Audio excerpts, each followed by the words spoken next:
Last night, the Cubs played long ball. Ramirez and Soriano with home runs in a 6-2 Chicago win.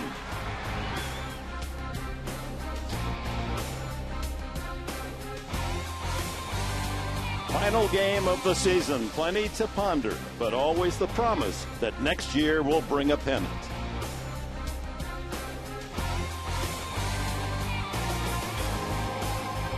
"15 years of Padres baseball on Channel 4 San Diego. The curtain falls tonight.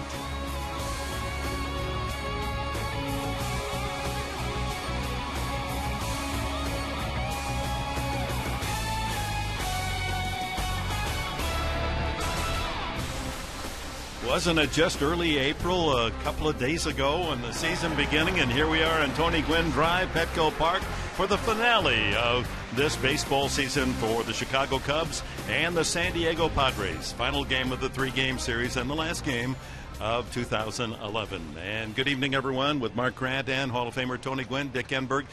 Just add my 2 cents. I'm a kid. I'm just a rookie on the Channel 4 San Diego team, but as a fan and watching at home all these years, the telecast, I kept saying, yeah, I work for the network, but these are network telecasts I'm watching right here in San Diego. The quality has always been A+. And a lot of names, a lot of moments, a lot of San Diego history that we're going to share with you tonight. You know, and yeah, just thinking here about all the great players that have worn the Padre uniform, and you see since the start of the '97 season, wow, 872 hits. Mm-hmm. Adrian Gonzalez almost 161 homers. I mean, guys have had really good years and really established themselves as professional baseball players, and it's been a lot of fun. We should point out that these are the numbers, the leaders from the '97 season to today, the 15 years of Channel 4 San Diego, because the first thing fans want to be saying, where's Tony Gwynn's name? I was thinking the same thing, but when I think of those players that we just saw and all those numbers, I think of guys who are gamers, came to the ballpark each and every day, and they left it out on the field. We saw a Cy Young Award winner in Jake Peavy. We saw a guy break the all-time saves record in Trevor Hoffman. But just, I think of gamers, great teammates, and a whole lot of fun to watch over the years since 1997. I think of just last year, David Eckstein. He fits that category. Yeah, absolutely. Yeah, and that's the thing. Fans got a chance to see that on a daily basis. Not only see them play baseball, but get a chance to know them, get a chance to know their families, get to know what type of people they're like off the baseball field. And so, for 15 years, Padre fans have had the opportunity to kind of share in what these players go through on a daily basis. And like I said, it's been a blast. It's been a lot of fun. And Dick, go ahead. I was just going to say, Dick, thank you very much for a great year. And Tony Gwynn, always a pleasure on the field and off the field. Well, when you talk about the model for San Diego Padre greatness, who better than Tony Gwynn? How lucky we are to rub shoulders with his greatness through another year. So we're set to go. Final game of the season. Here is the starting pitching matchups for tonight. Ryan Dempster, he just needs 3 1/3 innings and will have his 4th straight 200-inning season, and he's 10-13, the former star in British Columbia. Wade LeBlanc will finish it up for the Padres. He looks for his 5th victory of the season and his 13th start. And our pitching matchup is brought to you by Discount Tire, where America saves on tires. Channel 4 San Diego, proudly bringing down the curtain on this 2011 season.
The first pitch coming up from Wade LeBlanc as Starlin Castro, the Cubs, leads it off, and we're underway with a fastball strike. LeBlanc, Louisiana lefty from Lake Charles, Louisiana, against Starlin Castro, who will become the youngest ever to lead the National League in base hits, 206, and whatever he collects tonight. Amazing season for this young Dominican. Hitting .307, in the top 10 in hitting, but more hits than any other player in the league. 1-2. He's reached base safely in 39 consecutive games, and he's hit safely in all but 5 of the last 53 games. You know what's amazing about Castro is not only his talent, but playing in a market like Chicago. I mean, next year's going to be even a bigger year because everybody's going to be out to get him, right? Yeah, you know, another thing is Wrigley Field, for a line drive hitter, sometimes could be a tough part to hit in. And to lead the league in hitting, or lead the league in hits, is amazing. It really is. 21-year-old shortstop leading the league in hits. Of course, the Cubs, with their great heritage through all of these seasons, 136 years of professional baseball, and one of their greats played the same position, Ernie Banks, at shortstop, a Hall of Famer. Let's hope this young man stays healthy and has a 18-20-year career. Goodness, what might he accumulate? Line drive sliced down the right field line and foul, but plenty of distance. That had foul pole distance. Another thing I like about Castro is he is really good at adjusting, seeing what a guy has and being able to turn it up a notch or slow it down a notch so that he can get the barrel head of the bat to the baseball. Also leads in runs scored, doubles and triples. Foul back. So in extra base hits, he has 35 doubles, 9 triples, and 10 home runs. So his slugging percentage is not just hits. He's hitting with some extra base power. He looks destined to me to be a 3-hole hitter. And the power's going to come. He's going to get better at driving in, guys in scoring position. Bounces this one on a couple of hops to Rizzo at first base, and there's one away. Well, the Padres starting pitcher, Louisiana's Wade LeBlanc. His profile brought to you by your San Diego County Cadillac dealer. Stop in tonight for an attractive lease or purchase offer. LeBlanc riding the tram from Tucson to San Diego to Tucson to San Diego through the course of the year as a spot starter. This is his 14th start. And he faces Blake DeWitt, who starts for the first time in the series. Had a 2-run single last night in the 9th inning to secure the 6-2 Chicago win. And a line drive up the middle by the dive of Perino. And DeWitt has the first base hit of the game. Solid single to center. The Cubs lineup brought to you by the Prize Patrol, presented by Jerome's Furniture. Text winning at 269-411 to enter. Ramirez steps in. Baker hitting cleanup. Reed Johnson, his first start of the series in left. Lou Montanez the same, gets his first start in right.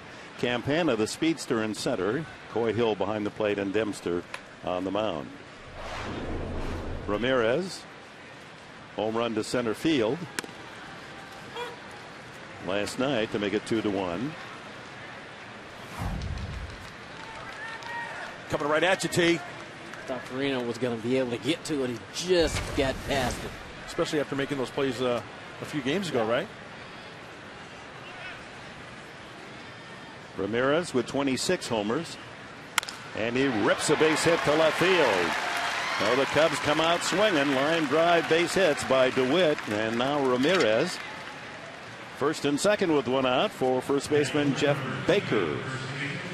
San Diego defense aligns with Headley and Perino on the left side. Hudson and rookie Rizzo at first base. Denorfia in left. Maben the center fielder. Venable in right.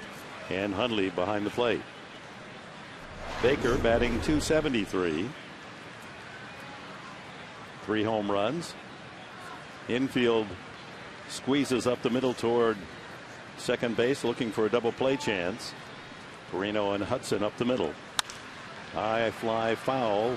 Denorfia over, but that'll fall. Venable rather in right field to Northian left. Tony, remember last night, guys? The Cubs were swinging early in the count of fastballs, right? I'm sure Wade LeBlanc has that in the back of his mind. So you might see some off-speed stuff early to these Cub hitters. And of course, his changeup may rate as his best pitch. Slider is in there. You know what else is going to be interesting? How big is the strike zone going to be tonight, being the last day of the season, with Mark Ripperger behind the plate? TOG, huh? Time of game. Right. You better be swinging, guys. This is going to be a fast game. Hey, Tony Gwynn has a story about Doug Harvey. Fouled at the plate by Baker. Last game in Houston, his last year in the big leagues. Neither team is involved in a pennant race. He took the lineup card out and he said, boys, my last game here in the big leagues. Better be swinging. How big was that strike zone that day? Guys didn't give him a chance. We were hacking early. I mean, that game didn't last 2 hours. 2-strike pitch coming up to Baker. DeWitt and Ramirez aboard with one out here in the opening inning for the Cubs.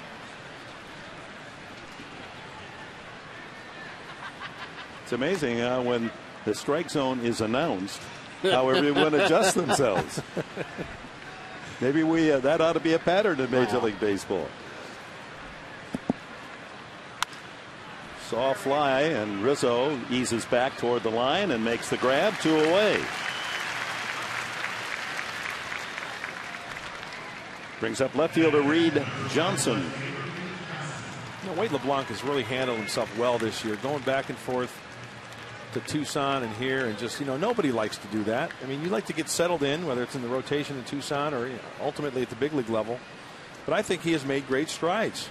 He made a little alteration in his delivery, going over his head. I think he is more aggressive with his fastball early on in the count. I think that's going to help him in the long run. I totally agree.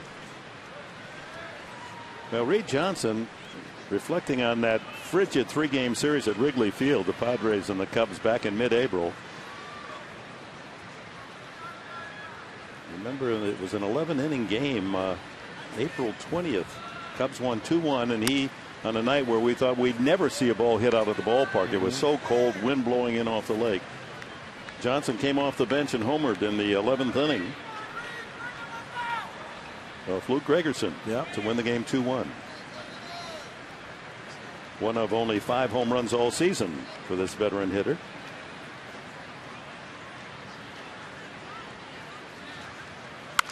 Sharply hit, but right at Perino. The flip to second, and that's it for the Cubs in the first inning. A couple of singles, 2 men left. Padres coming up. Maben, Venable, and Hundley in the bottom of the first.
Hills of British Columbia High School. Been a solid pitcher throughout his career. His 8th year with the Cubs and 14th in the big leagues. And his profile is brought to you by Bank of America, setting opportunity in motion in San Diego to help our community and our economy. Cameron Maben will lead it off for San Diego. His average is dipped down from 280 to 262 here the final month. But nevertheless, high grades for his all-around work and spectacular play in center field.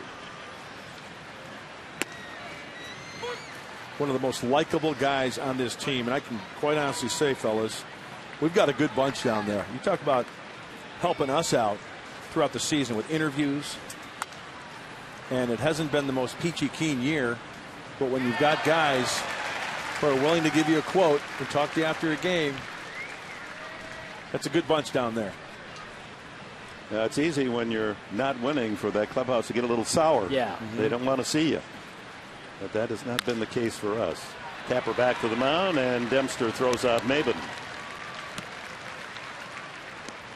The Padres starting lineup. Buddy Black sends this group out. Brought to you by Evans Tire and Service Centers, home of the free alignment. Venable then Hundley. Headley bats cleanup. Hudson 5th. Denorfia in left field. Anthony Rizzo in the 7th slot. Andy Perino at shortstop. Headley leading the Padres in doubles and in walks. Venable takes ball 1. 34th start for Dempster tonight. That is the most in the National League. So when the bell rings, he answers. Easy ground ball to the second baseman DeWitt, and there's 2 gone. Here's the defense for the Cubbies.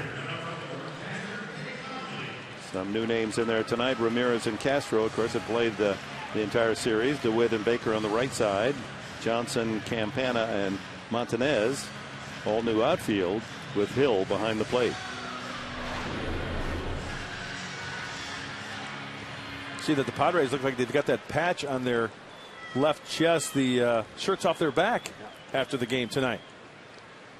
Of course, all that money goes to the Padre charity, the foundation. Ball 1 to Hundley, who's had a terrific second half of the year, 365, to boost his average on the season to 286. Rips that one, but foul. Out in front, drives it deep. A little bit out in front. He stayed back on that nice. He's got the swing going a little bit early. Dempster trying to finish the season with a win. It's been a long time since he's been in that W column. Hasn't won since August 11th. Fouled at the plate. He's 0-5 since that 11th date. He has been in some games where the Cubs won, but he did not get the decision. So he's gone 8 starts without a victory. Interesting story. 3 years in the bullpen, then he became a starter again.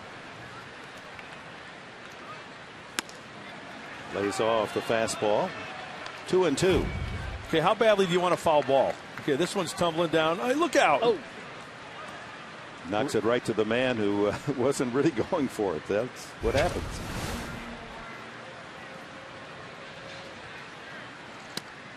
Full count with Headley on deck. Yeah, Ryan Dempster has put together a nice little career for himself. One of the few guys still left that I faced when I played. He was a young pitcher with the Florida Marlins then. Foul back. Probably the second most famous big league pitcher from Canada, and the other was a Cub as well. Fergie Jenkins? That's right. Fergie Jenkins. Well, he could pitch. How about Fergie Jenkins? This is one stat that's always stuck in my craw. The only pitcher in Major League history to strike out over 3,000 and walk less than 1,000. Control, that's his thing. Fly ball right field. Montanez, easy chance, and it's a quick 1-2-3 inning for Ryan Dempster. Top of the second, we'll bring up Montanez, Campana, and Hill for the Cubs.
On some of the high moments of the very first game, the Padres provided a memorable moment with back-to-back home runs. Chris Gomez and then Ricky Henderson and Kilvio Veras. 3 consecutive home runs against the Mets in the very first telecast on Channel 4. Boy, the place was rocking. Oh, that game we were down 5-0 in the home openers. So on first game on TV, we're down 5-0. Came back to win. This is Lou Montanez, 29-year-old from Miami. He was a top draft pick in 2000, the 3rd overall selected by the Cubs, but has labored in the minor leagues, and then the last 3 years some spot duty with Baltimore. A high fly ball, shallow in center. Hudson going out, calling. Maben says go ahead. Tony, Ricky Henderson was a teammate of yours, and watching him even before he was a Padre, but a very stylish player, great teammate. Look at Ricky picking it. That's Ricky. Oh, he was fun to watch. Everybody was watching him instead of watching the ball go out of the ballpark. He knew. He had enough of them. Yeah, you're right, Dick. He did know.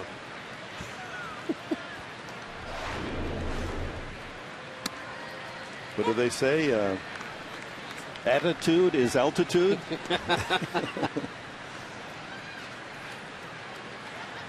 Tony Campana, keep him off base. We've seen enough of his speed to say try to get him out.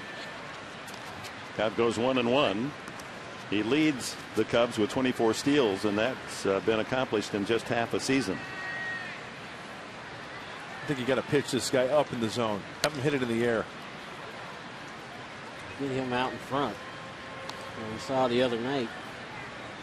Every ground ball, you got to get it and get rid of it because he gets down the line. He was trying to sacrifice last night, and the ball bounded high enough off home plate that he legged it out for a hit, then stole second base and advanced on a fly ball to third that most wouldn't. It's going to be a challenge, but LeBlanc makes the play himself. Not risking the twist and turn and throw to Rizzo. Campana's out pitcher unassisted. He's on this ball quickly. LeBlanc makes a nice play. It's an easier play just to go ahead and try to tag him yourself. And all his momentum's going towards first base. It's a great play. And you know what else is going to go into the scouting reports? That was with 2 strikes. He tried to bunt for a base hit with 2 strikes. That's good bat control and confidence in your ability. And they got to make a play. They got to make the right play or you're going to get on base. Coy Hill, the switch hitting catcher, came off the bench last night with a base hit left-handed. And he's first ball hunting and sends a foul fly near the Padre dugout off the roof.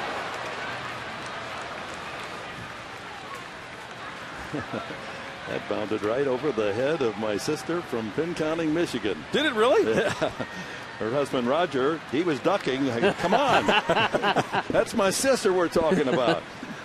The fans behind them get the souvenir. A ball and a strike to Coy Hill. Now, Dick, did you have to convert them to Padre fans, or are they diehard Tiger fans? They've been here 3 days. They've gone to 2 games. They're Tiger fans, so all their life. Headley across for the putout, and it's a quick inning for LeBlanc. In order go the Cubs. Last of the second coming up. Headley, Hudson, and Denorfia.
Game's winner on this, the final, is Karen Winner, a Founders Club member and a season ticket holder since 1998. She's won a road trip to see the Padres play during the 2012 regular season. It's not too late to place your 2012 deposit and join the Padres as a season ticket holder next year. And of course, that opportunity will prevail throughout the off season.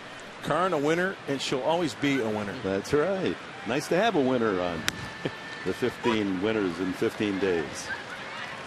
And it'd be nice to have a win to close out the season tonight. Chase Headley at 289. And the count goes 1-2. There's my sister. My husband Roger.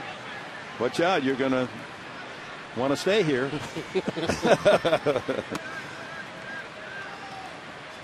Yes, he's been battling a cancer problem and looks like she's going to be okay. So good. He worries about the fact that hair is now finally growing back in. He's feeling better about himself. Watch out, don't talk to Roger. He'll never stop. Swing and a miss. And Headley is the first strikeout victim of Dempster tonight. That looked like that split finger fastball, Tony. Fastball slider and a split from Dempster. He's not going to give in. He's going to make you hit his pitch. And see the movement on that pitch running away from Headley. Orlando Hudson, veteran second baseman, has hit safely in 8 of the last 9. Batting at a .344 pace as we come down to the wire. And pops that one up to left field, medium deep. And Reed Johnson squeezes it for the second out. 5 in a row retired by Dempster. Well, before this final game, another great rendition of the national anthem. Vale D'Angelo, 15-year-old sophomore at La Jolla High School, with the honors tonight. And fans enjoyed her rendition of our Star Spangled Banner.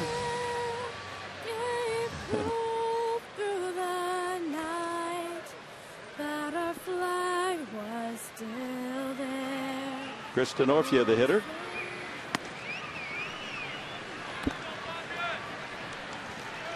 .277 his average. Pinch hit last night. 1-1.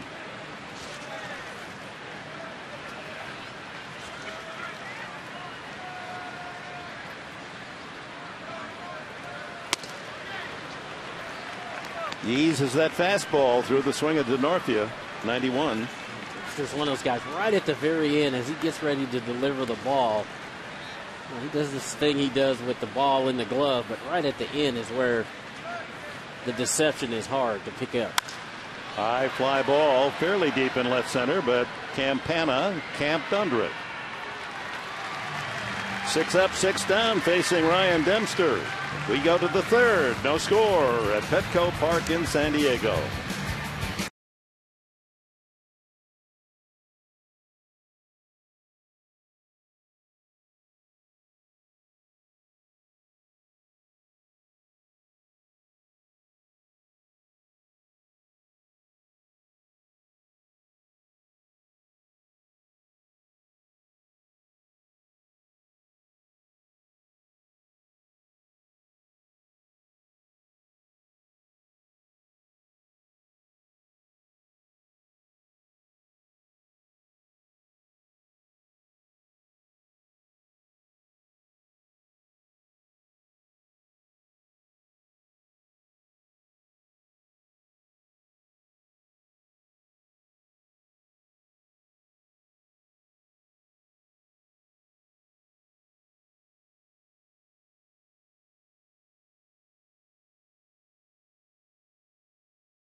Top of the third, Wade LeBlanc wastes no time. He has a strike already on Ryan Dempster, the pitcher.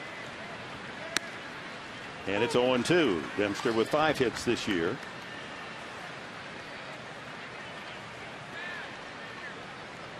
Been around long enough that he's run into a few and knocked in 16 runs. Top of the order, Castro and DeWitt to follow. Cubs threatened in the first inning. Back-to-back singles by DeWitt and Ramirez. That's been it as far as base traffic for either side.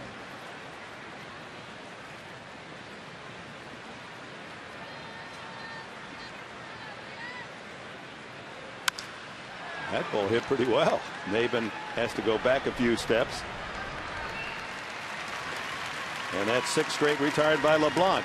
April 10th, 1998, the first game ever between the Padres and D-backs. Steve Finley with a dramatic walk-off grand slam, and Mel Proctor with his understated call.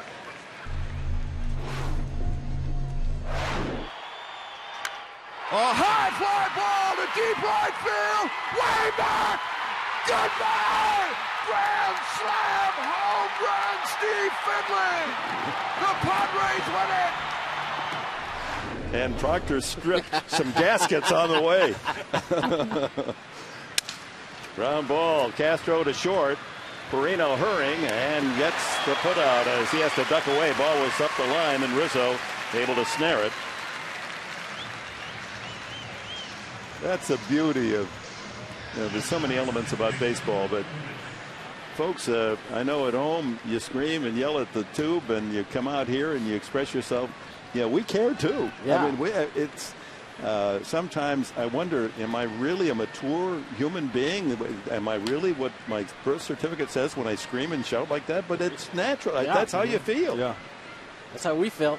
Hey, after that, Tony, you guys felt, I mean, it was April 10th. It was early in the season. But, even though it was early in the season, I think that game particularly really made that team gel and come together and really believe. I mean, you guys had a great lineup anyway. Yeah, we thought we were good enough. We thought we were a team that was going to be good enough to get to the World Series. And that game in particular, we were down all night long. It was one of those games you're trying to climb back in it. And you give yourself an opportunity in the ninth, and Finley hits the grand slam. Right back to LeBlanc, who feels his position well. Well, he is moving along. Not many pitches for LeBlanc. 38 to retire the Cubs for 3 innings. Cubs out. Rizzo, Perino, and LeBlanc coming up.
Of San Diego County, stop by and test drive the all-new redesigned 2012 Civic. And by Cox Wireless, an unbelievably fair choice is coming to wireless service. Visit unbelievablyfair.com for details. Anthony Rizzo, Andy Perino, a couple of young future Padres. Wade LeBlanc to hit in the third. How far were their promising careers take them. Rizzo pounds one right to his opposing first baseman, and an easy out for Jeff Baker. Well, both teams swinging at that first pitch. It's only the 24th delivery from Dempster. Yeah.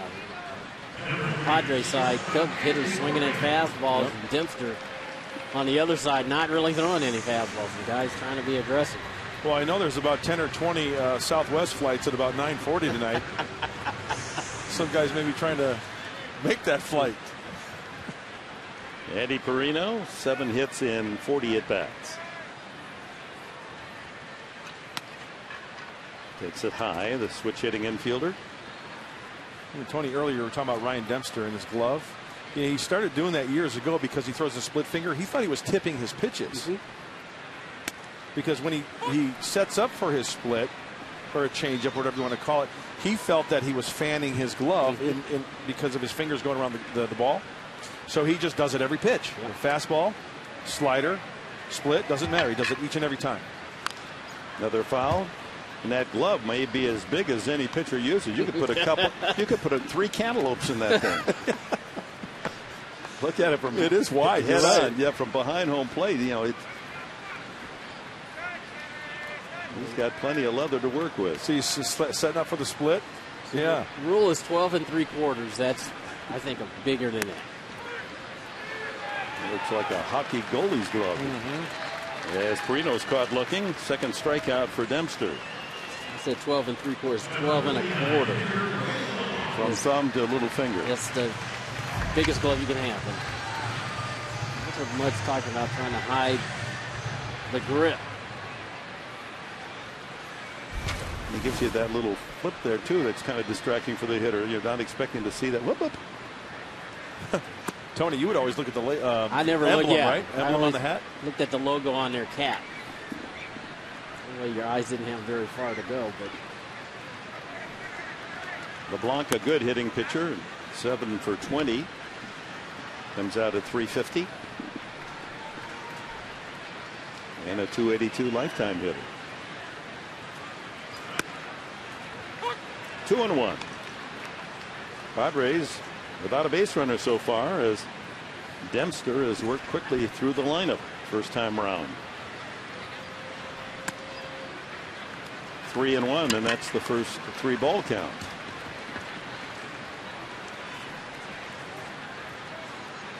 You know, one of my fondest memories, Channel 4, going to Hawaii. I know you didn't like it, Tony. And the Padres have a base runner. It was the end of a road trip where we started in St. Louis, went to Pittsburgh, and then had to go to Honolulu, but stopped in San Diego really to pick up some family, and then we went on to Hawaii and played a 3-game series. Not fun for you guys. It was fun for me. It was fun. It was for me. It was. I played AAA in Hawaii, so that was the first time I'd actually went back. So that was nice. I heard that Grant had so many Mai Tais he could make a big umbrella out of all the little ones. Maben hit back to the mound his first time up. LeBlanc with the walk. Padres finally forcing Dempster to work from the stretch.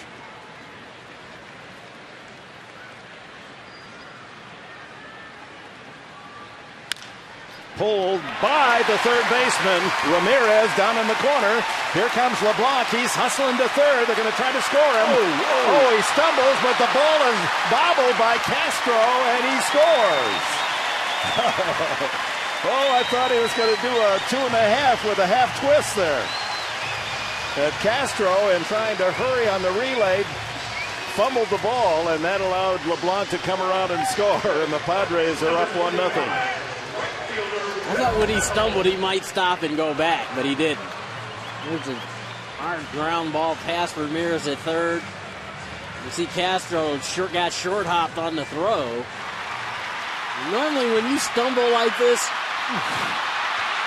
you stop and you go back. Yeah. He did. He kept going, and luckily, the actions that happened allowed him to score. Oh, they'll be replaying that in the clubhouse. Yeah. Guys have been giving him a hard time. No doubt about that. So the 2-out walk to the pitcher pays off as Maben drives him home with his double, a 40th run batted in for Cameron. He's out at second for Will Venable. Try to cool him down. A thoroughbred horse. And once again, like Garza, or no, not Garza, the first day of the series. He hit the triple. Coleman. Yep. Coleman hit the triple, remember? I mean, that's almost like, that's like hitting a triple. Yep. That's going to gas you. Hopefully they can prolong the inning to give Wade LeBlanc a little bit of a breather. 2-0 to Venable. That's on the outside corner. A tailing fastball at 90. Gensler doesn't pay Maben any attention out there at second base. He's going to try to steal third. But middle infielders aren't jockeying him. There he goes. The throw to third. Not in time. Boy, again, his acceleration, the last third, is just amazing. Yeah. That will be his 40th steal of the season, so that's a nice mark to finish the year with. Nice round number, and you just knew nobody was really paying attention. They weren't jockeying, trying to keep him close. So if they're going to give it to you, even though you don't want to make the third out at third base, they're going to give it to you. Go ahead and take it. 3-1 now to Venable, and he walks. So with 2 outs and Dempster cruising along, 8 straight outs, he loses LeBlanc with the walk. The double by Maben just eluding Ramirez at third to score the run, and now Venable, another base on balls. Maybe pitching from the stretch does make a difference the first time. I mean, you've got the comfort and the rhythm of the full windup. Some pitchers feel they get their best stuff out of the windup, and you're absolutely right. When you face that many hitters, then you have to go from the stretch. Sure, you might be a little short in some areas, maybe a little bit too quick sometimes with runners on base, and that's how big innings develop. And here's another situation as we reflect on this entire year where with 2 outs and a run in, you have a chance to do some serious damage. And too few times have the Padres been able to deliver. The last in the league in hitting, but hopefully things will turn around next season. Fouled out of play. That went off the facing of the upper deck.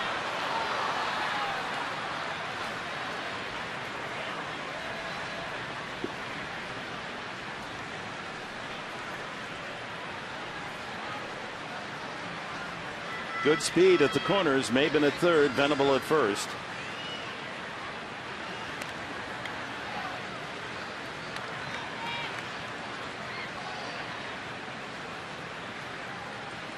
That RBI contest for the Padres is interesting as we come down to the final innings of this season. 40 for Maben. Venable has 40. Headley has 44. Hudson has 43. Guzman has 44.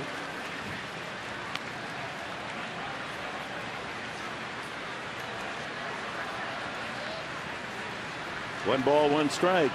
Padre catcher fly to right field his first time.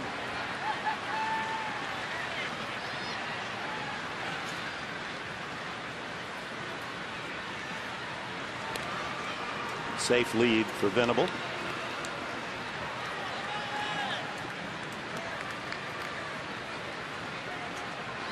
With Maben's speed, if Venable goes, do you throw through to second base? The challenge. Yeah, he's definitely looking. Every time he's throwing the first, he's crept down that line a little bit. I think he would throw. That's 2-1. So the action pitch here in the bottom of the third. A run is home.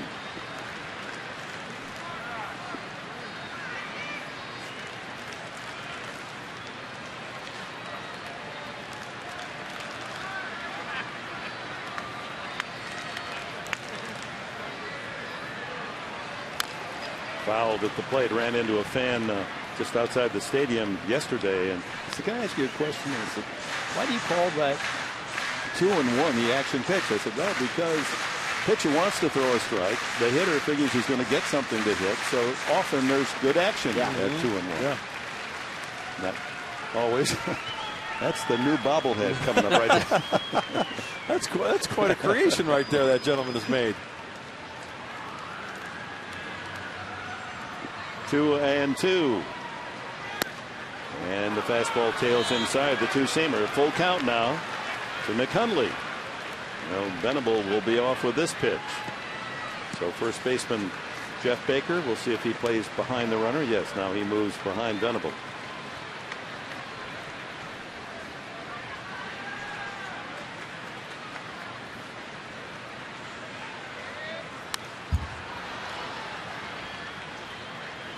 Had a high fastball by Hundley. So this will be the final game in the 75th year of Padres baseball in San Diego, going back to the PCL days.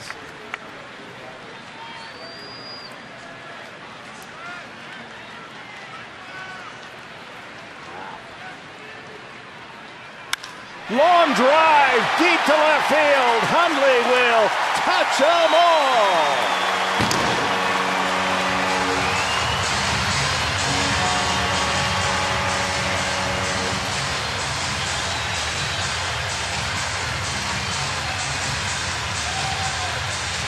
A mighty blast by Hundley, his 9th of the year, and the Padres lead it 4-0.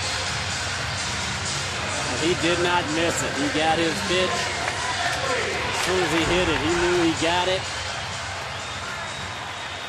Like a hanging slider. And boy, he was right on that. He's batting the second day. He almost put it in the paint can. Oh, and that would have been $1 million more to charity. Wouldn't that have been something? Yeah. No one's really come that close. Hey, how about tonight? Somebody put it in the paint can, and also somebody hit a grand slam in the home run inning so we can give away some cash. How big is that cash? It's up to 69.5, yo. Cash, huge. Huge cash. I love when he talks like Carey. There's the ball, and that's one of the long home runs of the entire season by a Padre. That was really clouded. So a 4-run inning.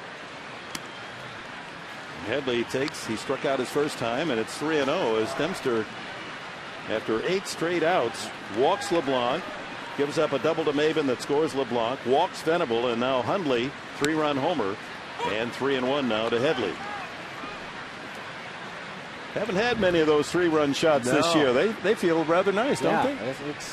It's nice when you can do that. Cubs had one last night, won them the game with Soriano hitting a 3-run shot over center field fence.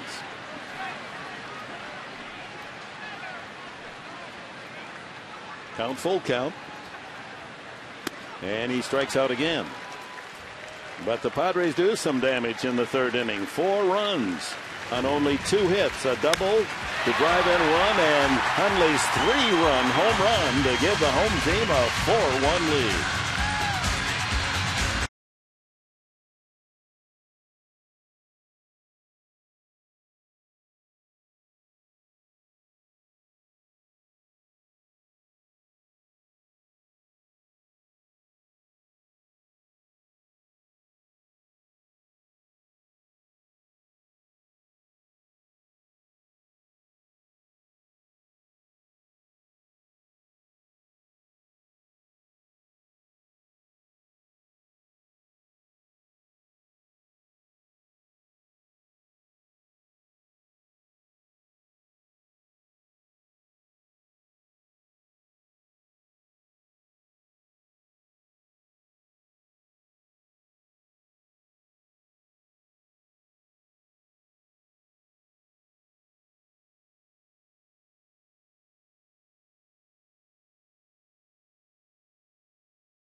Last 8 men he's faced.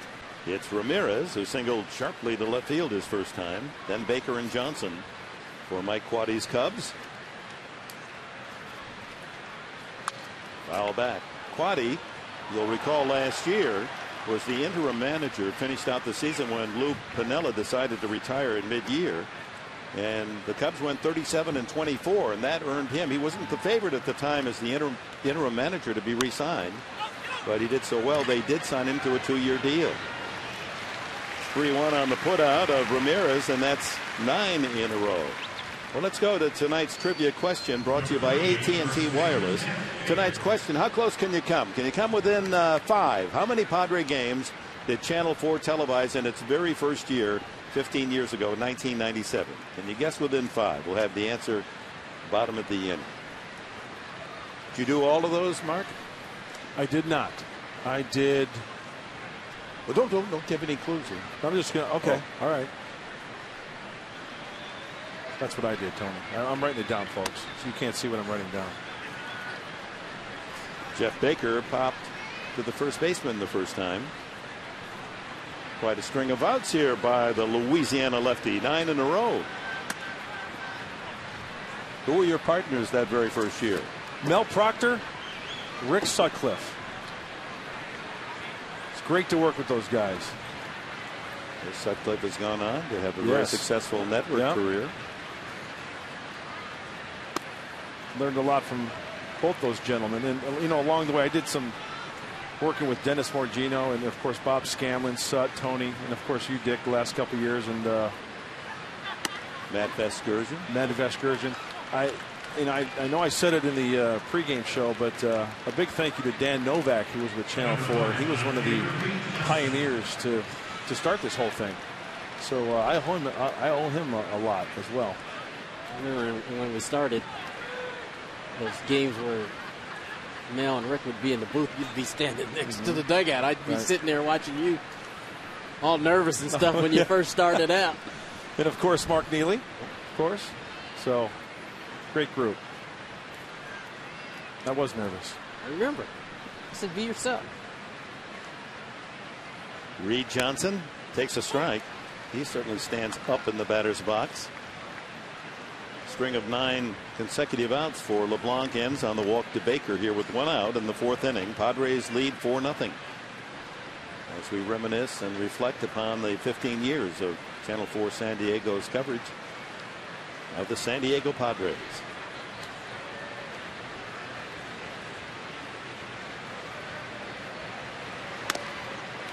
Pretty good fastball. Yeah. I've noticed the velocity for LeBlanc has been 88, 89 at times. His last few starts, he's gotten the velocity up there pretty good. Been really good. 88, 89. 2 strikes. Reed Johnson.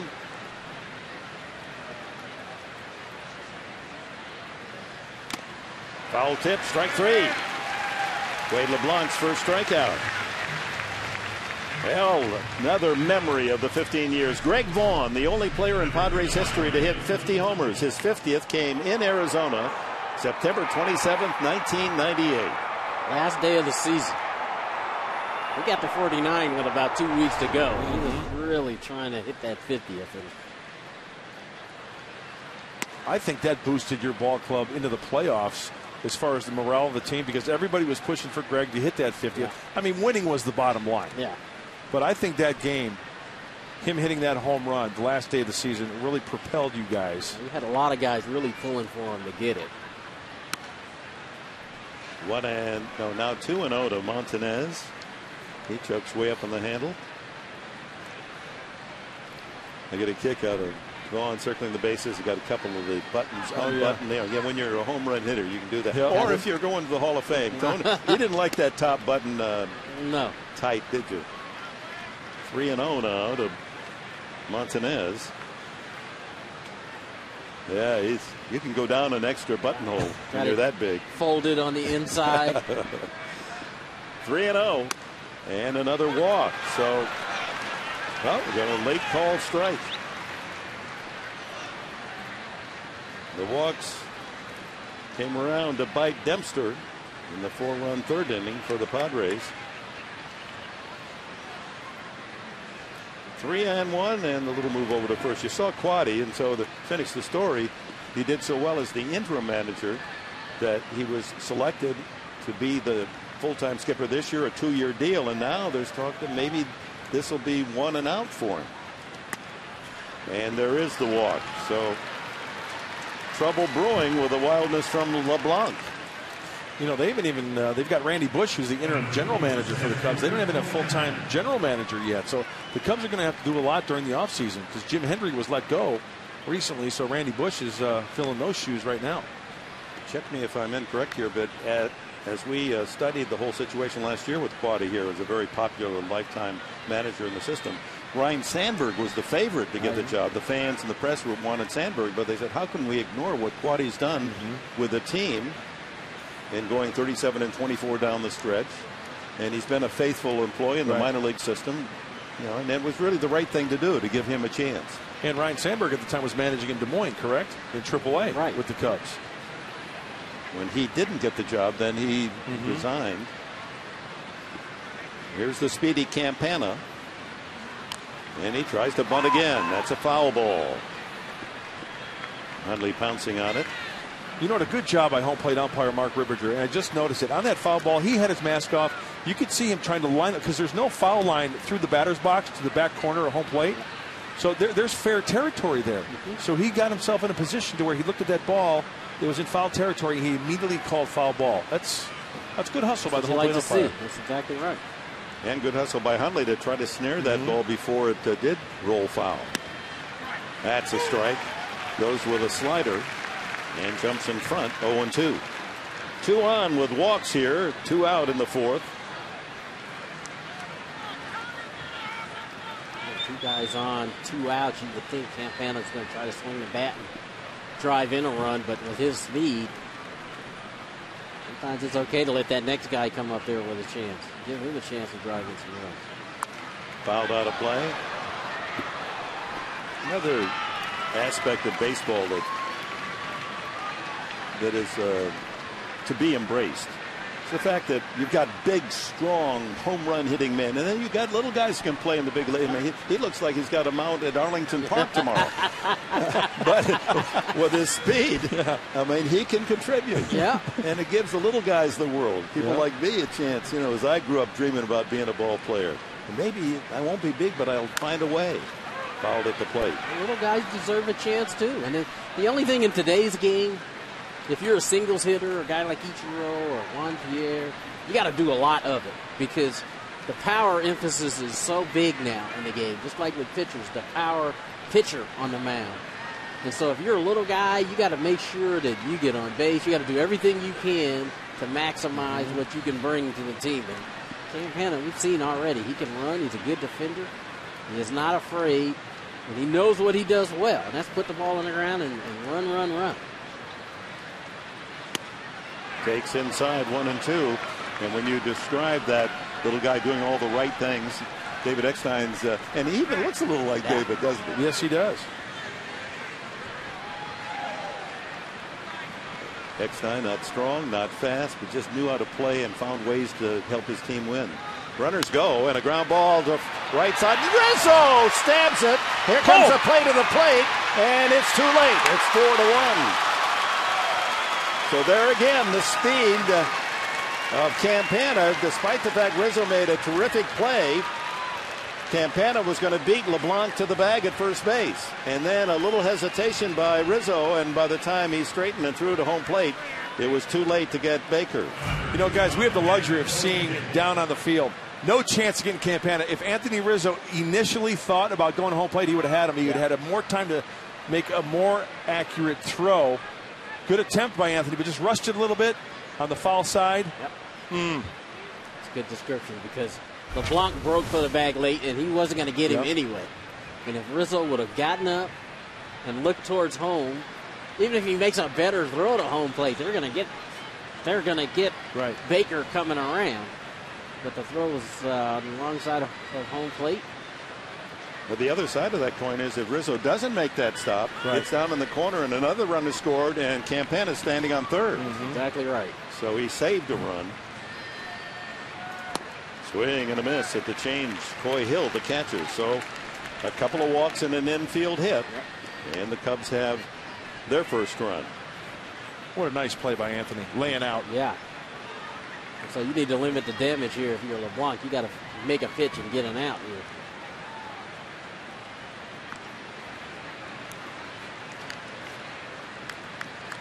Campana has been thrown out only twice. He's 24 for 26.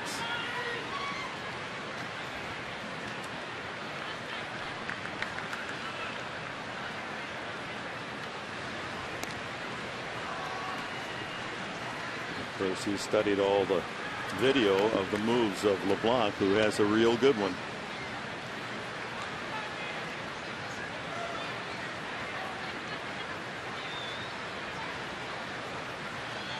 He's got him. Now here comes the runner to the plate.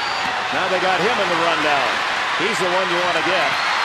Somebody cover home. It's Rizzo. Well, the pickoff by LeBlanc. And the Cubs are out here in the fourth inning. They do scratch up a run on one hit and leave one.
Three games did Channel 4 televise in its first season, 1997. What was your guess? Mine was 120. 140. 125. You got within 5. The previous year, the Padres had only 85 games televised. So that was a big boost from 85 to 125. I did 50 that year, my first year. Did 50 games. And then Rick Sutcliffe did the other. Hudson, 75. slaps that one foul. So you say that Grant's position was not up here in the booth. He was down by the dugout. Sometimes he was in the dugout, and he would be like the sideline reporter, and he'd be standing in a little first base box.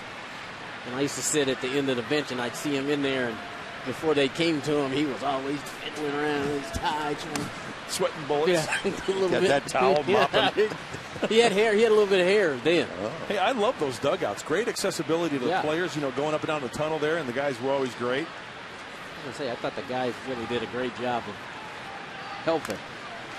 Hey, you know what, Tony? It benefited you. You mentioned that in the pregame show about you could record the games, right, and then go watch them. For selfish reasons, I was glad there were 125 games. But, you know, even the replays that we've been playing all 15 years, you know who really benefits from them? The coaching staff. Darren Balsley learns so much. He goes home after the games for the replay, and he watches the replays and does his scouting reports, not only watching it in person, but watching the replay on Channel 4, and he gets a lot of information that way. He's not the only one. The opposing team coaches go back and watch. Yeah, they do. Line drive, base hit for Hudson. Leadoff hit for Orlando. He's now hit safely in 9 of the last 10 games.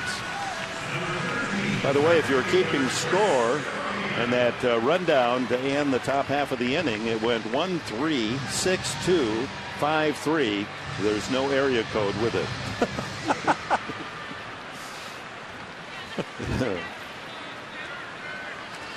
But it was well done. Yes, it was. Yep. Rizzo got to the plate in time enough to make the final tag. Denorfia takes a high strike. He flied to center his first time. It's going to be interesting tonight. A little side note will be the final attendance. The Padres 2,110,000 coming into the game for the season. Another base hit. Denorfia goes the other way. Hudson pulls up at second. Padres have something brewing here in the bottom of the 4th, leading 4-1. Denorfia does a nice job. Looked like he was trying to hit the hole between first and second. Got an elevated fastball up in the zone, takes it the other way. It would appear in terms of the attendance that the turnout tonight is going to boost the Padres to a better attendance this year than last year. That's a commendation to our great fans here in San Diego. Absolutely. Rizzo grounded to first, his first at bat.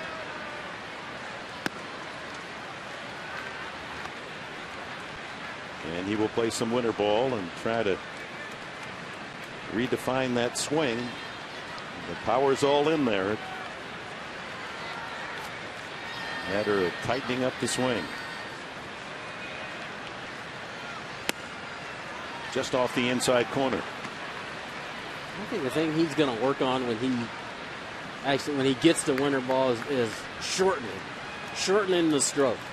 Takes him a little while, a little time right now to get to a good fastball. And the swing is just a little bit long right now. And you can, by playing games, continuing to play games, he can learn to shorten it up a little bit. That's in for a strike, a changeup. And Tony, Dick and I were talking about that, and I'm glad you're here because I want you to correct me if I'm wrong. I was saying that Anthony, with his hands, he would bring them out first and work long rather than the knob of the bat. We call that casting. Yeah, that's exactly. Is that correct? That's correct. That's where your work against the tee paid off for you. For me, yeah. But he's a bigger, stronger guy looking. Good swing. See, that was a little bit shorter, but. You want to show us what we're talking about, Tony? It's that first move. As you load your hands, that first move is taking the knob of that to the baseball. With his first move, sometimes is a kind of a cast with his top hand. And again, those are things that you can work on. You can do it in the cage and take BP and stuff, but you got to get into game situations in order to kind of get a feel for how that really works. 2 balls and 2 strikes, and Rizzo backs out. No one out. Couple of singles here to open the Padre 4th inning. Hudson and Denorfia aboard. How about all the activity up above his head, the waggle? I mean, would it help him to settle that a little more, bring his hands down? I don't like messing with guys with their free things that they do before they actually get in position and take the swing. And it's all about getting comfortable. And you see he's got a nice little waggle, nice little rhythm with his hands. And he's trying to take the knob of the bat and take it to the baseball.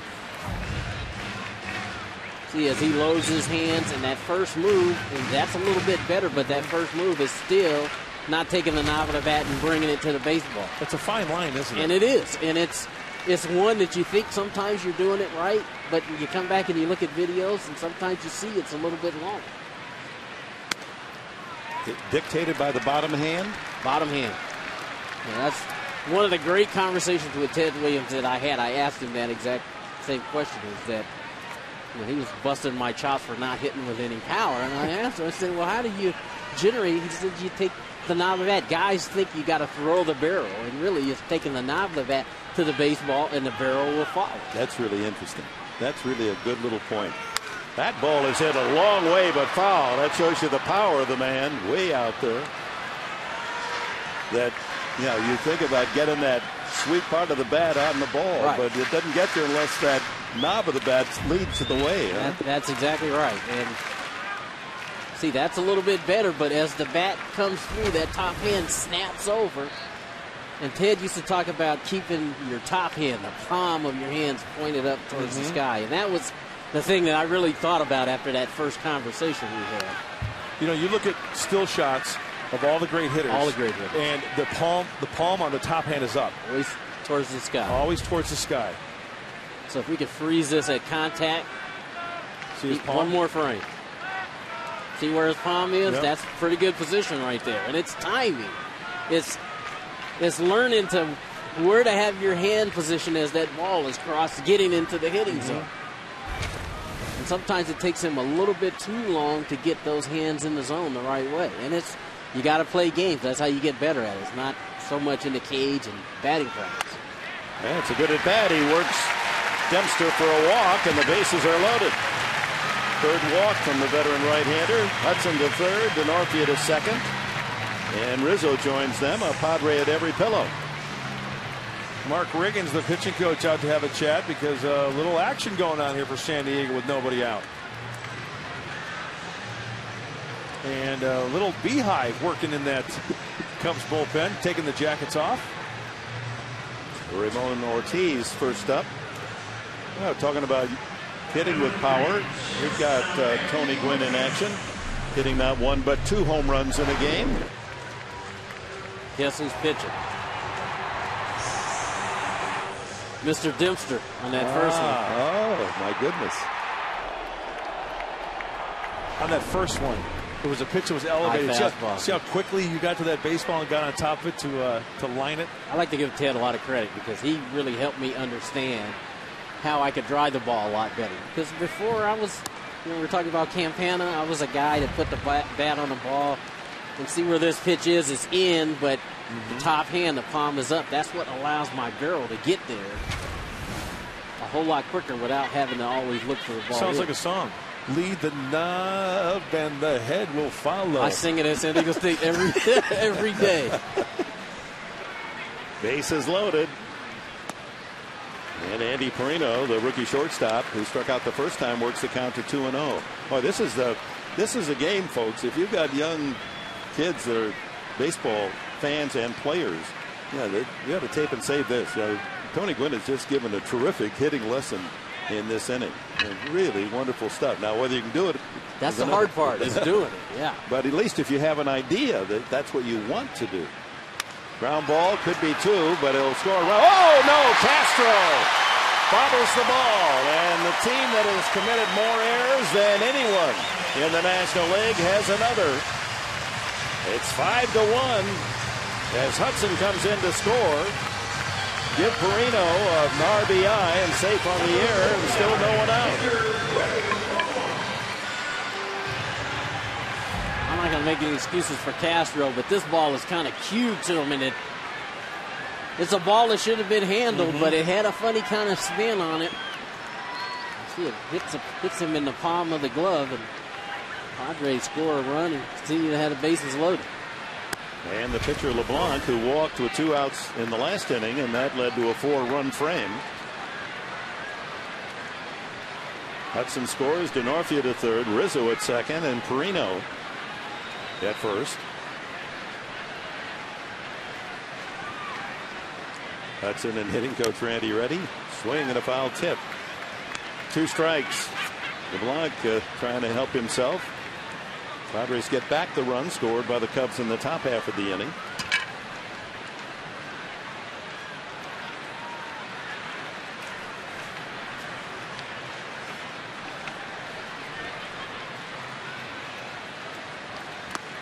Got him.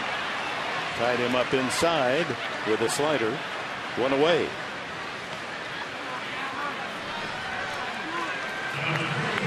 Fourth strikeout for Dempster. Top of the order, and Cameron Maben You know, and with that strikeout recorded by Ryan Dempster, the 4th consecutive year that the right-hander has amassed 200 innings pitched.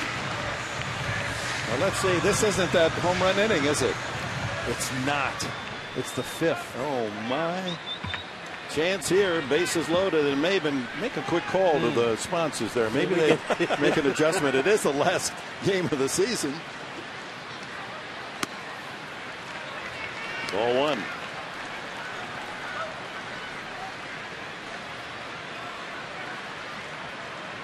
The error by Castro in the inning is his 29th of the season. That's a part of his game that he certainly will improve.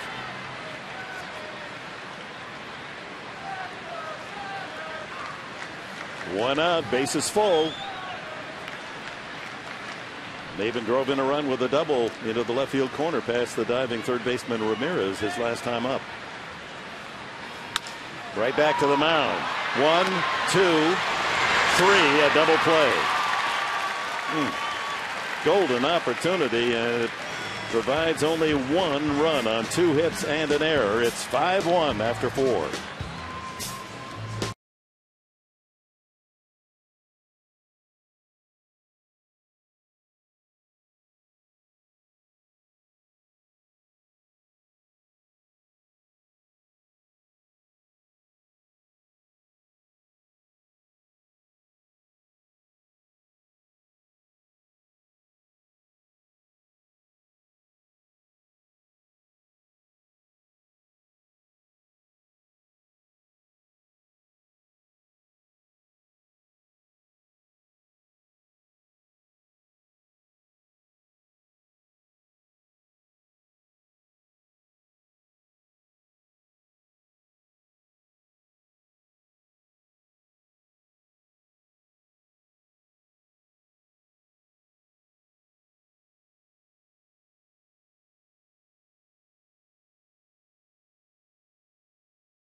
Mid-game recap brought to you by Murray Lamper Construction. Find the truth in home remodeling with Murray Lamper Construction and see why that they're the company that you trust.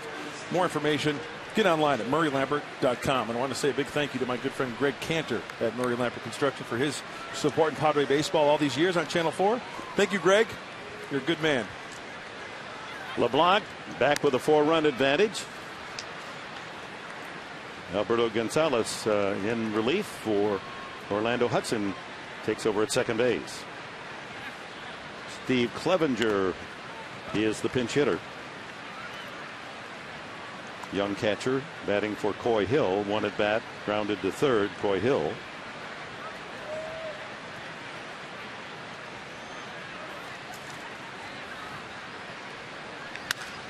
And a drive to right center field. Over to cut it off is Venable. Oh, it goes by him. Maben by him. So Clevenger is able to coast into second base with a double.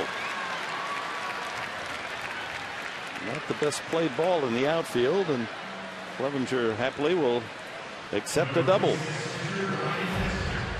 Venable thought he could cut this ball off. You see it's a ball inside, and it just takes one of those hops where it just skips a little bit faster. Skipped right by him. Mason couldn't cut it off. That's the first major league hit for Clevenger, so they'll try to retrieve the ball.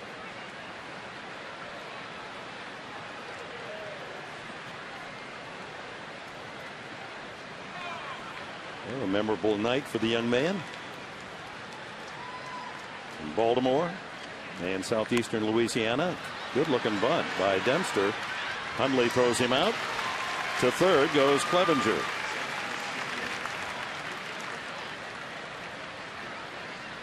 Perfect bunt by Dempster, gets the job done, helps himself.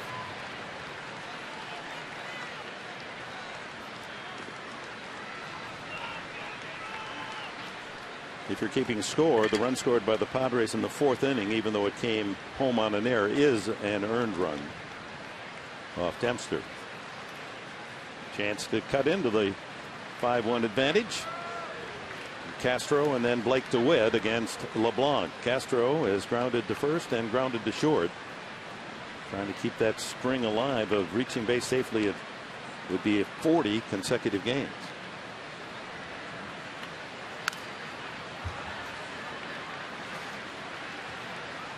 He's also in the midst of a 10-game hitting streak. He's had 3 or more hits this year 21 times. Wow. Now that's the second most for a Cub in 65 years. And that'll get you to 200 pretty quick. The only other Chicago Cub in 65 years to have that many 3-hit games. Billy Buckner. 24 times he had 3 hits or more back in 1980. You know, now there's a guy who doesn't get enough credit for his big league career. Does not. Chopped up the third baseline foul. You know, you're going to laugh when I say this, but you look at his numbers, he's got Hall of Fame numbers. He does. He really does. What was his lifetime batting average? Oh, gosh, I'd have to check it, but he had over 2,500 hits. It might even be more than that. Might be more like 2,800. I think, you know what? I think you're right. Yeah. It's closer to 3,000. Unfortunately, people remember him for the '86 World Series, but Billy Buckner was one heck of a Major League Baseball player. 1-2 to Castro.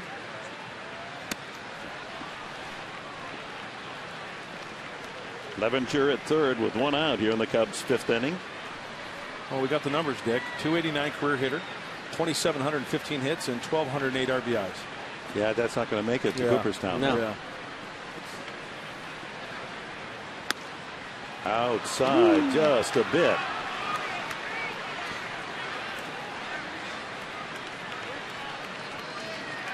Working with Dan Beardorf in the NFL, and Dan in the Football Hall of Fame.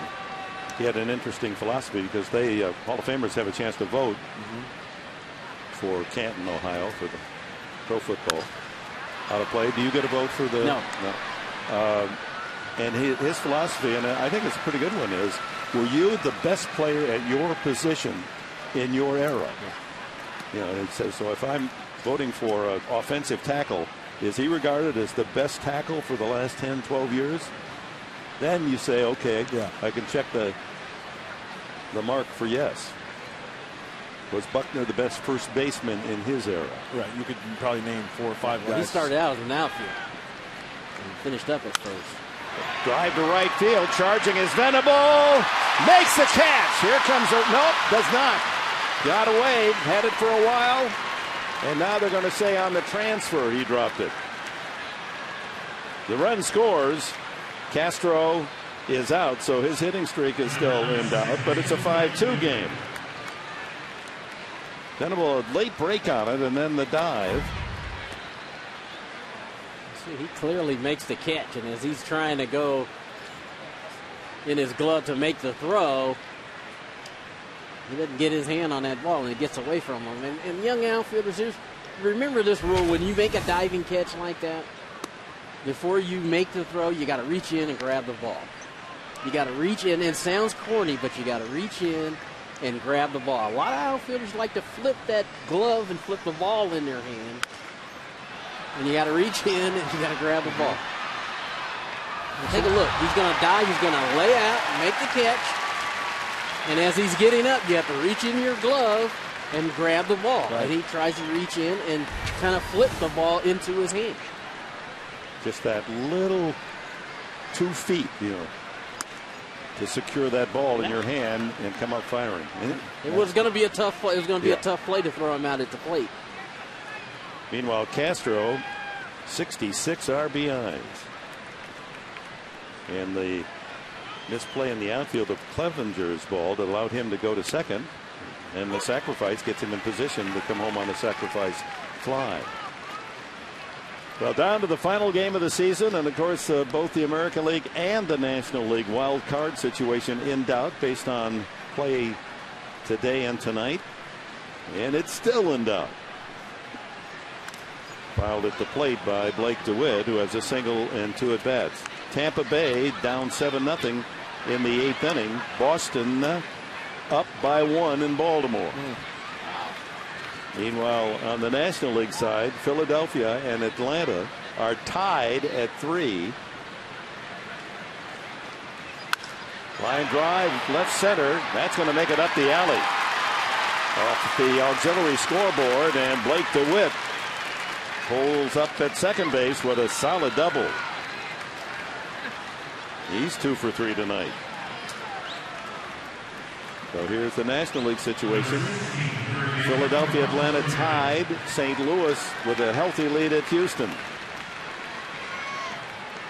St. Louis and Atlanta battling for the National League wild card. Boston and Tampa Bay. It's coming right down to the final outs. Atlanta had a 3-2 lead going into the 9th, and Philly has tied it up. Ramirez, a single and a ground out to first. DeWitt at second as the Cubs try to carve away at the Padre lead.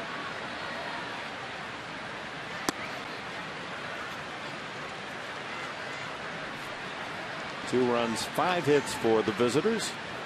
The Padres 5 runs on 4 hits. The big blow, the 3-run home run by Nick Hundley.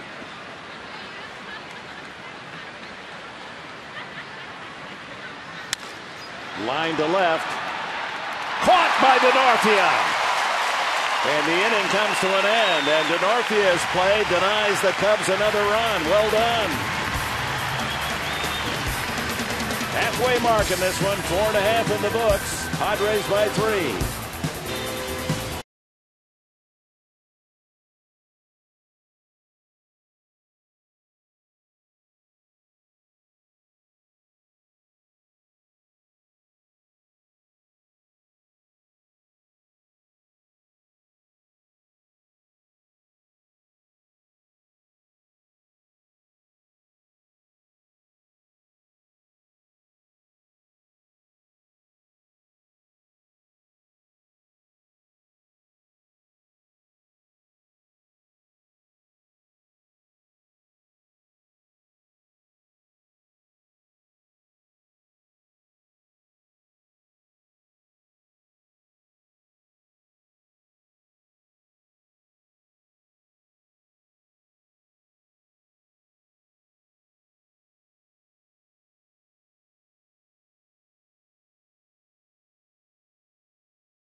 Hit this inning, $69,500 can be coming your way. You have to enter, though, at 4SD.com. Last chance. Dick? Yeah, maybe it's meant to be. A lot of money. Venable, Hundley, and Headley will try to get aboard. 5-2, Padres lead here in the last of the 5th, and a high foul fly deep down the left field corner. Venable has grounded to second, walked and scored. Padres jumped out 4-0 in the 3rd inning. 2 out. LeBlanc walked. Maben doubled down the third baseline to score LeBlanc. High pop foul off third. That is going to just make it into the second, third row. Then Venable walked, and Hundley hit a 3-run homer deep into the left field bleachers for a 4-0 advantage. Cubs got one back in the 4th, using the walks as well. Walk to Baker, walk to Montanez, and an infield hit by Tony Campana. Line drive, foul. Padres got the run back to make it 5-1 in the 4th. Singles by Hudson and Denorfia, and the run scored on a bases loaded boot by the shortstop Castro. And then the Cubs made it 5-2 in the top half of this inning on doubles by Clevenger and DeWitt, with Castro sacrifice fly the RBI.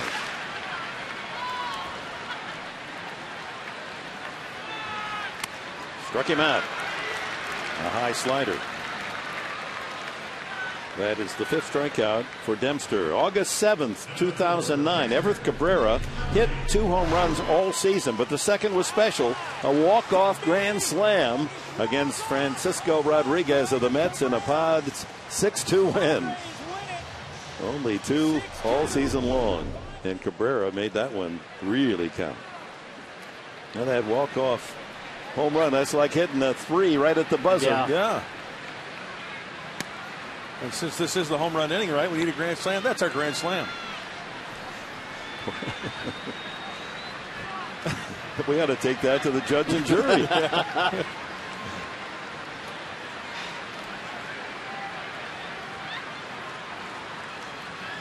Hundley, 1-1.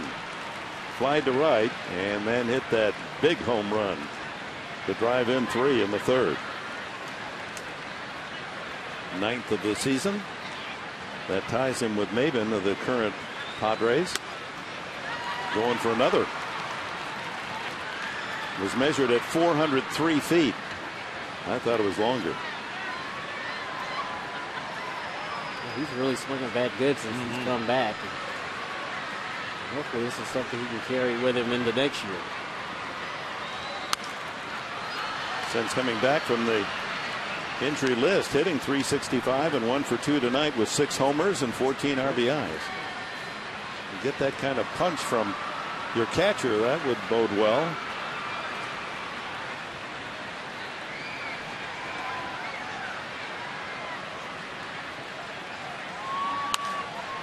Pop back of home plate, out of play.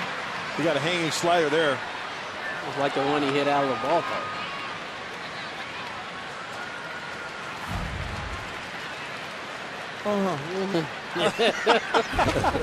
Yep. Out in front, just a He'll little go back bit and underneath. look at that one. Yeah. Wish he could get that one back. Checks a swing on the inside fastball, and it's 2-2.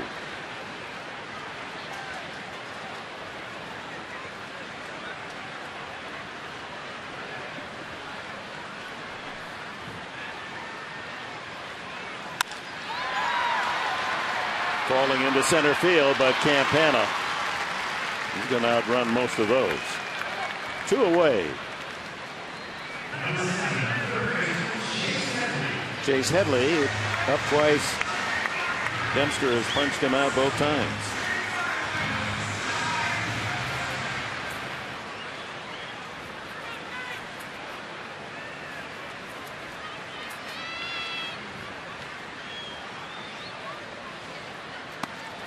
You brought up Ted Williams in your hitting lesson a couple of innings ago, Tony Gwynn, and my idol as a kid growing up, and so fortunate to get to meet him later in life, both as a broadcaster and later because he's San Diego native and came back, and thanks to Bob Breitbart, his very best friend, was able to include myself in some wonderful breakfast conversations with the Thumper.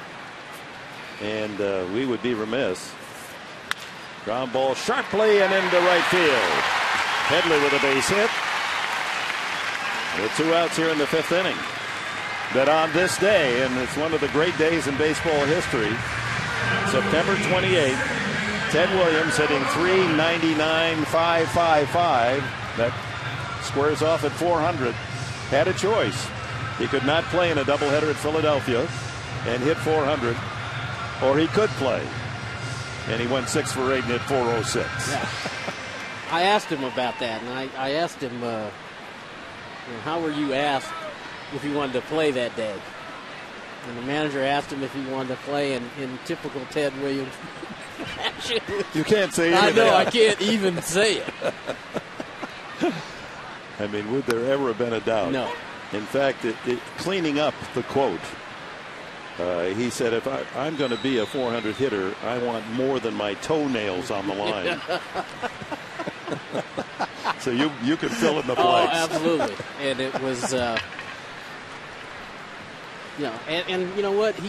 That's the right way to do it. And I remembered that as my career went on. Everybody thought winning batting titles was first and foremost, but it really wasn't. But if you were gonna do it the right way. The other quote I liked about it later in life, because we're talking 1941, folks. We're talking 70 years ago, and no one's done it since. You came close, Brett came close, Carew came close. Foul back. But Ted later in life said, if I'd known it was going to be such a big deal, I'd have done it again. That's exactly what he told me. And I laughed and people laughed, but when you really think about it, he hit 400 in 1941. It had been done previously in 1934, I believe. So it had been. So Bill Terry was the last one. So it had been done recently. Out of play. That year when he hit 400, and again, think of it, folks, that means that every game of the season you're going to go 2 for 5 to hit 400. That his longest hitless streak was 7 at bats without a hit. 0 for 7. That's like an 0 for and then 3 at It seems like he got a hit every day. Foul back. Well, as a kid, I hitchhiked many times from our farm into Detroit with my pals, baseball pals in high school. And we got there as soon as that gate opened, because the one thing you didn't want to miss when Boston was in town is watching Ted Williams take batting practice. That was better than the game. Runner goes, and swung on and missed by Alberto Gonzalez in his first at bat. Padres, no runs, a hit, a man left. We've completed 15 years of Padre baseball. Channel 4 San Diego.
Jeff Baker leads it off for Chicago. Hitting cleanup, he's popped to first and walked and scored. Reed Johnson and then Lou Montanez against Wade LeBlanc. LeBlanc allowing 2 runs and 5 hits. As he shoots for win number 5 this year. Last time out, 7 innings against the Dodgers, struck out 10. That's the high mark for any Padre pitcher this year, 10 strikeouts. But has only one tonight.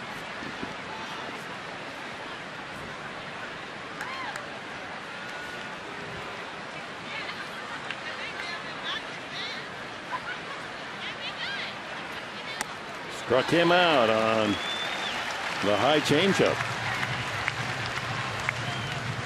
Well, the Padres were runaway winners of the National League West in '98. Trevor Hoffman saved the clinching pennant win, and the Padres went on to the World Series, where they would lose to the Yankees.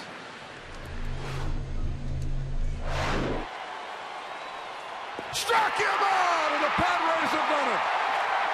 Well, it didn't seem like that long ago. As the 1998 National League Western Division champions. Well, it's miracle years. You can't replace it, and that's and it does come down to your final game sometimes, as we're witnessing today. And Trevor Hoffman, who better to seal that final win? Tony, you guys were down 7-0 that game? Yeah. Early. Yep. Seems like a lot of these highlights we're showing, we were down. I remember because I was sitting in the dugout with Sheila Simpson, I believe, who's been with us since '98.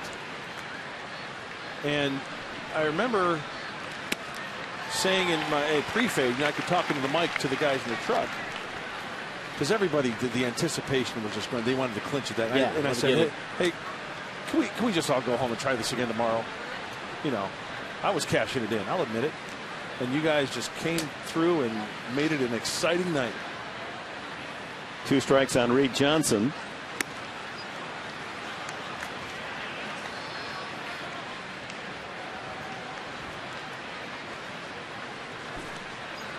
Johnson, a hard ground ball out to short, and struck out tonight. Foul that. Well, our comparison tonight is brought to you by the San Diego Toyota dealers. We've got what it takes, Toyota. Well, in the 15 years of Channel 4 San Diego telecast, here are the winners of the NL West. The Diamondbacks 5, Giants 4, Padres and Dodgers 3, and the Rockies 0. Of course, they went in as the wild card in a game we probably won't be replaying as our memory bank. 2 strikeouts for LeBlanc here in the 6th inning, getting Baker and Johnson. Montanez has walked and popped to second. And that was a much better location with that last changeup he threw Johnson. Got one up to Baker, and he swung through it. That was perfect location, good spot. Great arm action. Arm action. Exactly. Padres bullpen is active. Joe Thatcher and Brad Brock, lefty and righty, starting to throw.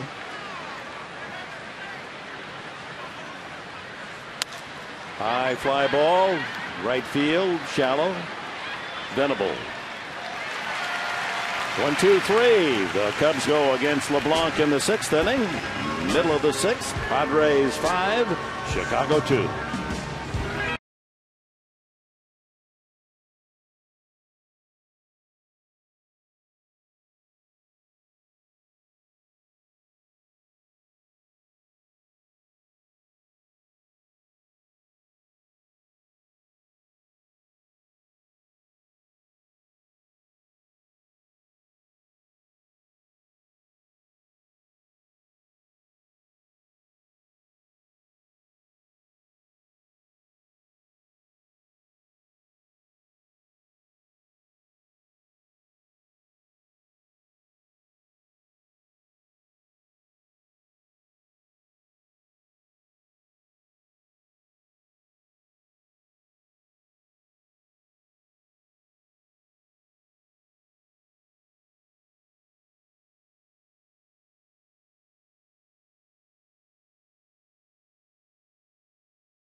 Pacific Beach or online at Mossy.com.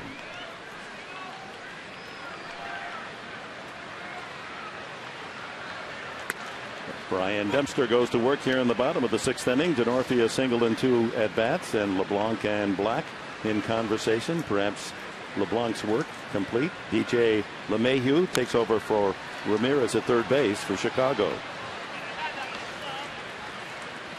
Wade LeBlanc having a nice conversation with the skipper, Bud Black. Lefty with lefty. Well, his last 4 starts, if the Padres can hold on to this game, will be 3-1 with an ERA at just over 3. So Wade, I think, is feeling much better about himself, that he likes the way he's pitching. Yep. He's pitching with more aggression, bolder, throwing more fastballs. Denorfia went around. And that is the first out. 7 strikeouts for Dempster. Tony Gwynn, remember him? 3,000th hit, August 6th, 1999. First inning off Montreal's Dan Smith. And coincidentally, he got his 2,000th hit, also a single, on August 6th, 1993. That was against Colorado. August 6th is also the birthday of Tony's mother, Vendella. Yeah. How special is that? Yeah, it's easy to remember. Mom. Had to go a long way to see it hit 3,000. All in St. Louis. I couldn't get it done and had to trek all the way to Montreal. But they still talk about that like it was yesterday. So 2 strikes on Rizzo, who is grounded out and walked. And he pulls this one just foul, almost clipped the corner of the bag at first. Correct me if I'm wrong, Tony, but in St. Louis, remember, you were a hit shy. 2 hit shy. If you would have gotten those 2 hits, it would have been the same game McGuire hit his 500th career home run. right. Yeah, that would have been something. That's not something you're going to see on a nightly basis. No. A guy get his 500th homer and maybe the guy get his 3,000th hit. But, that's amazing. I fell 1 short. He hit it off Andy Ashby. Right. He ended up hitting 2 that night. He hit 500 and 501. By the way, Andy Ashby passes along. Congratulations, everybody. He's watching tonight. That ball hit high to center field, way up there. Campana backpedals to the warning path to make the catch. He just missed that. That was sky high. And there's another gentleman watching, part of the Channel 4 family back in the day. He passes along hello to you, Tony. You know who that is? No. Nick Davis, man. He's back in Bristol watching, baby. He swings, man, and I mean that, cat. Nick Davis was producer here at Channel 4 for how many years? 5, 6 years? I would swear that sounded like Sammy Davis. 2 outs to Andy Perino, who was struck out and safe on an error by shortstop Castro. He got an RBI on that play, bases loaded at the time in the 4th. And he drives this one into right field for a base hit. Solidly struck by Perino. That brings up the pitcher, and Wade LeBlanc still in there. So perhaps he's convinced Bud Black he can go another frame. He walked, scored the first run for the Padres back in the 3rd. Came around on Maben's double. Did everything by but a handspring and a half twist as he staggered toward home. He had the momentum. If he placed his hands down, he could probably flipped his way into home plate. And he struck out the last time. And he's got another base hit. He can hit. He's now 8 for 22 this year, hitting around 370. Always helps to help yourself. If you can help yourself up there swinging a bat, you're starting pitcher. And that's a nice short stroke. Lines it into left center field for a base hit. Bud Black may be figuring, hey, he's hitting 350 coming in. Even if I am going to take him out, let the man swing the lumber. That moves Perino to second base and LeBlanc at first for leadoff hitter Cameron Maben. Maben's been up every time, 3 times with men in scoring position. The last 3 times. Doubled in LeBlanc, and with the bases loaded in the 4th inning and 1 out, He bounced into a pitcher to catcher to first base double play. Here with 2 outs, 2 on. And the slider's outside. Ernesto Frieri now has taken up the bullpen tossing. Can I say hello to one other special friend of mine who I love dearly? Bob Chandler. Bob Chandler. I had my first opportunity to work in TV on Prime in '96. And Bob Chandler is one of my dearest friends, and I love the man. And I just owe him a lot as well. Yeah, no, he's a very strong part of the Padre history. And Jerry Coleman. 3-0 to Maben.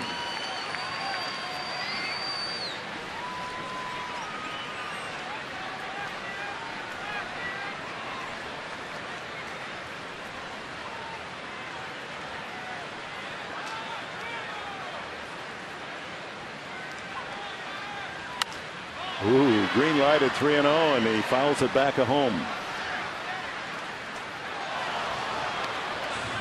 I like it. Green light him, let him go ahead, take a shot. He's been sitting on 9 homers for a while. No question, he's been trying to get to 10. He's got his 40th RBI and his 40th steal tonight.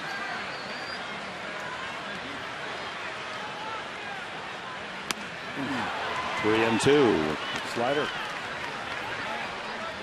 Bottom of the 8th inning in Tampa, and the Yankees now have a lead 7-6. Red Sox are in a rain delay in Baltimore. Perhaps the Yankees are going to do the rival Bo Sox a favor tonight.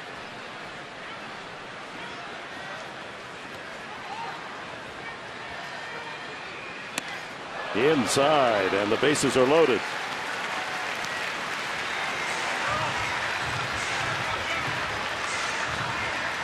That brings up Will Venable. 4 walks and 7 strikeouts for Dempster, so his pitch total, understandably, well over the century mark, 116.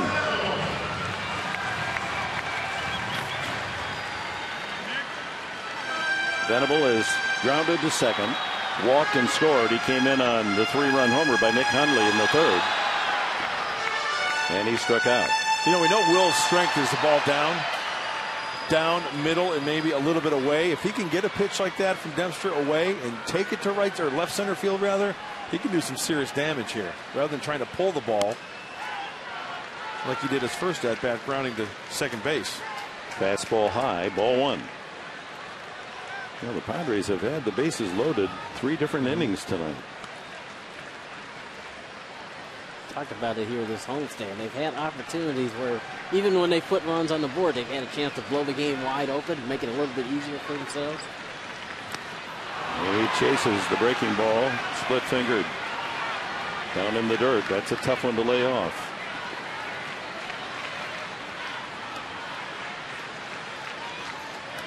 Tampa was down 7-0 to the Yankees. They've scored 6 runs in the bottom of the 8th inning, and they're still up. Wow.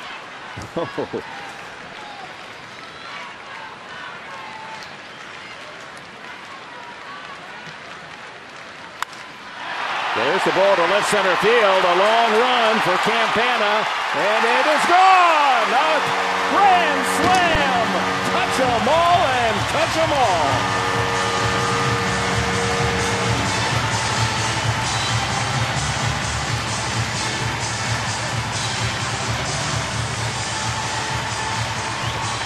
And the Padres bump their lead to 9-2 as Venable clubs a grandmaster. Markey touched on it. You know what? I was talking about the low pitch, but look at this pitch, Tony. It's elevated. But what was the key? The key was taking the ball up the middle the other way. Nice. Didn't try to pull it. Hits it out of the park. Well, there's that 44 number. Now Venable has 44 runs batted in. And a pitching change now for Chicago, brought to you by the Law Tigers, San Diego's motorcycle injury lawyers who ride.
Ramon Ortiz is the new pitcher for the Cubs.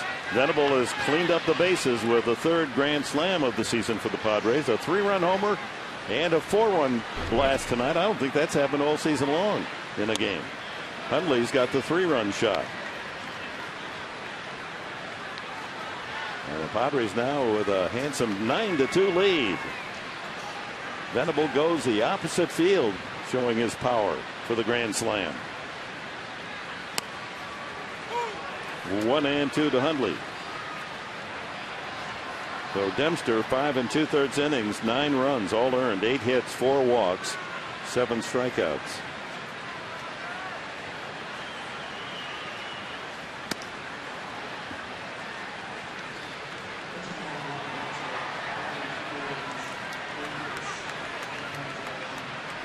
Two balls, 2 strikes to Hundley. 2 flyouts and a 3-run homer. And the dirt. And the count is full. Maybe not. I want one of those. Really, what he's telling him is like, I told you all year long to hit the ball to left center field. And that was so easy. He did that so easy. Yep. That ball's hit pretty well, but off the end of the bat, it's going toward the warning path, and it falls up into the seats for a ground rule double. Just out of the diving try of center fielder Campana. So a double and a home run for Hundley. Campana went a long way for that ball. I was just going to say, I didn't think anybody had a chance to get to this baseball as Campana is on his horse. And look at how close he is to get. It wasn't close. Okay. I saw Reed Johnson go back there. Thought maybe he had a chance, but what a long run. That brings up Chase Headley. He has a single in 3 at-bats. Everyone in the lineup but Rizzo now with a base hit.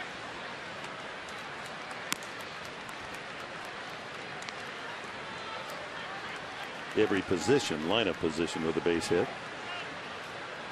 4-run third, a 4-run 6th. And the 2 4-run innings came with 2 out and no one on. Headley sends a high fly ball to center field. Campana has it. But the Padres get 4 more on 4 hits. And leave a man after 6 at Petco. 9-2 for the home side.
Medodic, Southern California's premier dental implant center. By MTS. MTS moves me. And by Cadillac. Visit your San Diego County Cadillac dealer for an attractive lease or purchase offer. Wade LeBlanc staked to a 9-2 lead. He's back out to pitch the 7th inning as Will Venable with a grand slam and Nick Hundley with a 3-run shot tonight for the Padres, who have the least number of home runs in the National League, in the major leagues this year, but a couple of big ones tonight. 89 home runs coming in, so 91 for the season. The only other National League team under 100, Houston Astros. Campana will lead it off for the Cubs in the 7th. Infield hit in 2 trips.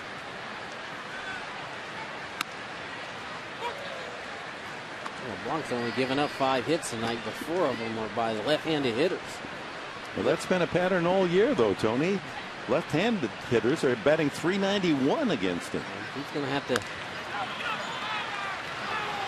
Foul ball. I think it might be a case of pitching too much away and it falls into a pattern and lefties feel comfortable, because I think at one point you're going to have to learn how to pitch into a lefty. Does that make sense, Tony? Yep.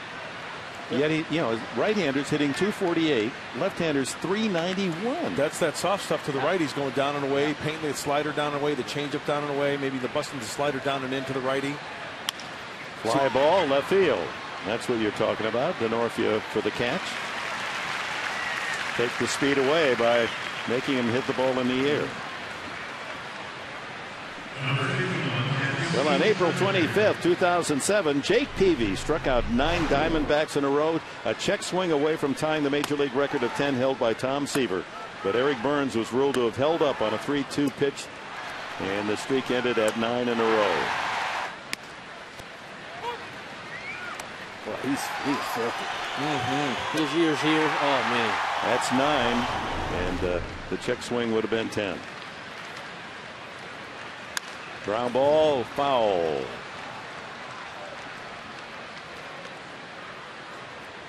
Steve Clevenger came in as a pinch hitter in the 5th inning and doubled to right center and scored one of the Cubs' runs.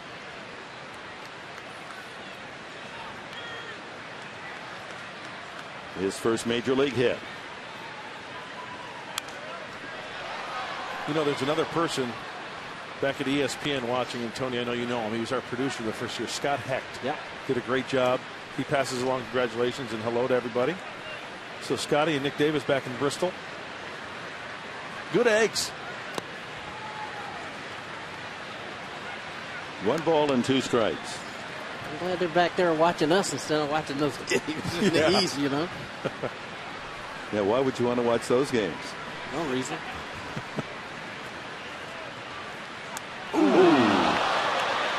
Hit by pitch. And Clevenger jogs to first base. And Tampa Bay and the Yankees continue to battle into the 9th inning. The Yankees leading 7-6. You were talking about him getting command to left-hand hitters on the inside half. Meanwhile, Boston at Baltimore in a rain delay with the Red Sox leading 3-2.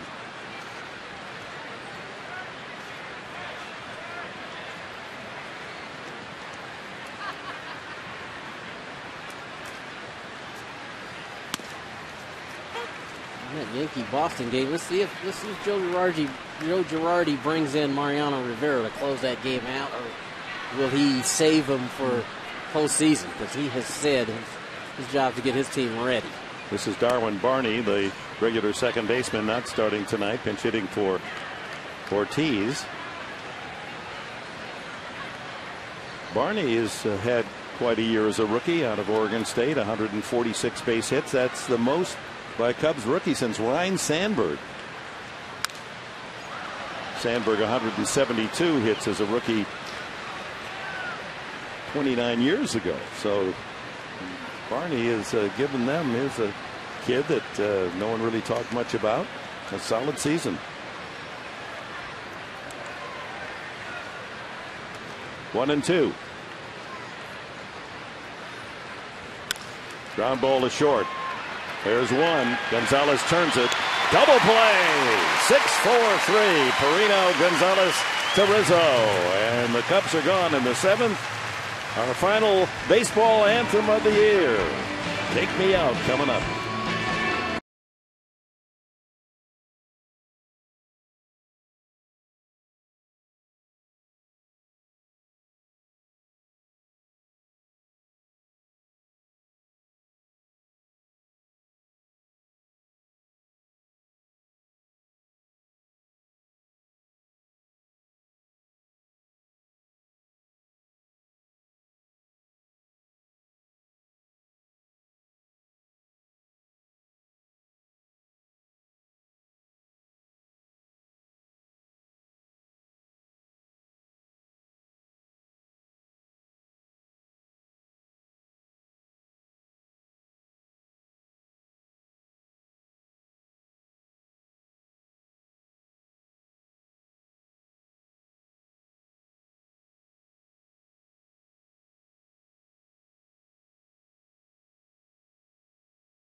4 studios, Sequan Casino. Get away for the day at Sequan Casino. And John Weisbach and Bob Scanlon standing by the Channel 4 studios. Who do a great job, by the way. It's a pleasure working with those 2 clowns as well. I tell you what, though, they really cleaned up for the finale. Yeah. Good guys. Work hard, have fun, do an outstanding job. Yeah, that's the average bloke doesn't appreciate how much work goes into those half-hour and pre- and post-game shows. Absolutely. I mean, there's a lot of research and study and examination and trying to come up with an interesting, creative angle to a story. New pitcher for the Cubs is Andrew Kashner. And he will face in the Padres 7th inning Alberto Gonzalez, Chris Denorfia, and Anthony Rizzo.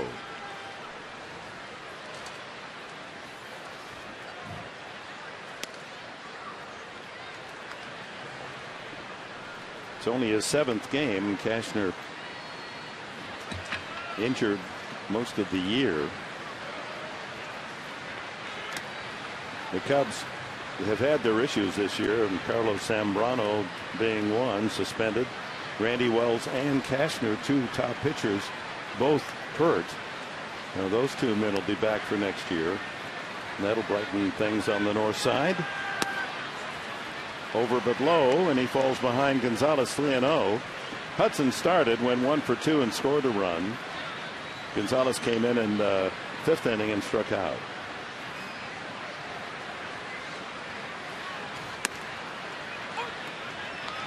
That's just a nice, easy, fluid delivery at 96. Yeah, you can get it up there about 98. Fastball, slider, change. Late on that swing, and that count is full. Well, the attendance tonight, 32,452. Well, a really good turnout Monday, Tuesday, Wednesday night. 26,000 on Monday, 39,000 last night, 32,000 tonight to boost the season total to 2,143,000. And a walk to Gonzalez leading off the 7th. Well, that surpasses last year's attendance. Team that went almost to the playoffs a year ago, and this team 21 games under 500. So you have root for the home team, but root for the home fans. Yeah. And they've been terrific this year again.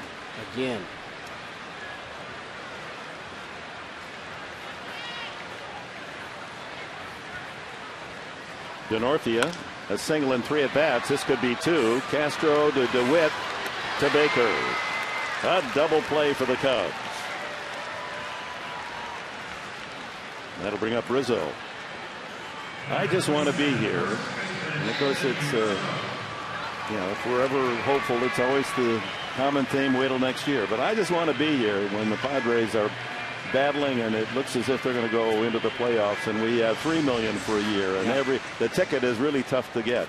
I mean, the Padres have done a terrific job, and let's face it, one of the reasons why they have surpassed last year's attendance is they've made it so fan friendly here. It's fun to come to the park, and the prices are right, and our bargains are 2 for $1 Tuesday nights, and they've lowered the prices on concessions, and it's in that regard, the average ticket price is about as low as you're going to find in Major League Baseball. And fans have realized in this day, in this economy, it costs you a lot just to take a family of 4 to the movies. Why not come out to the ball yard?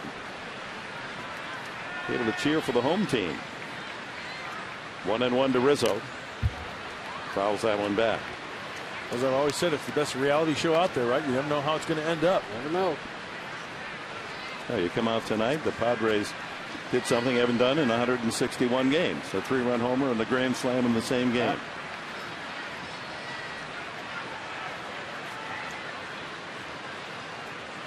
Hopefully it'll happen a little bit more often next year.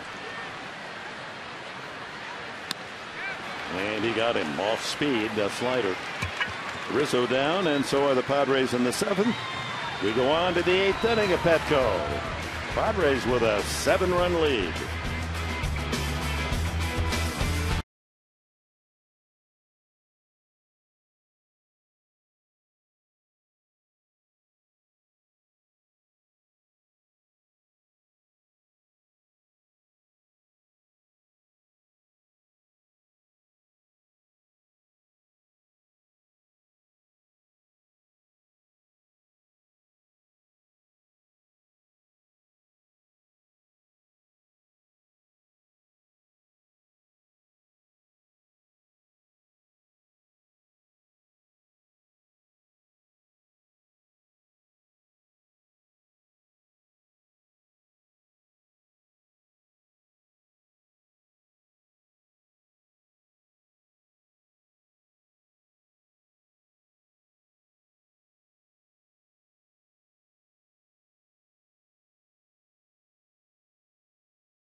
Brought to you by Discount Tire, where America saves on tires.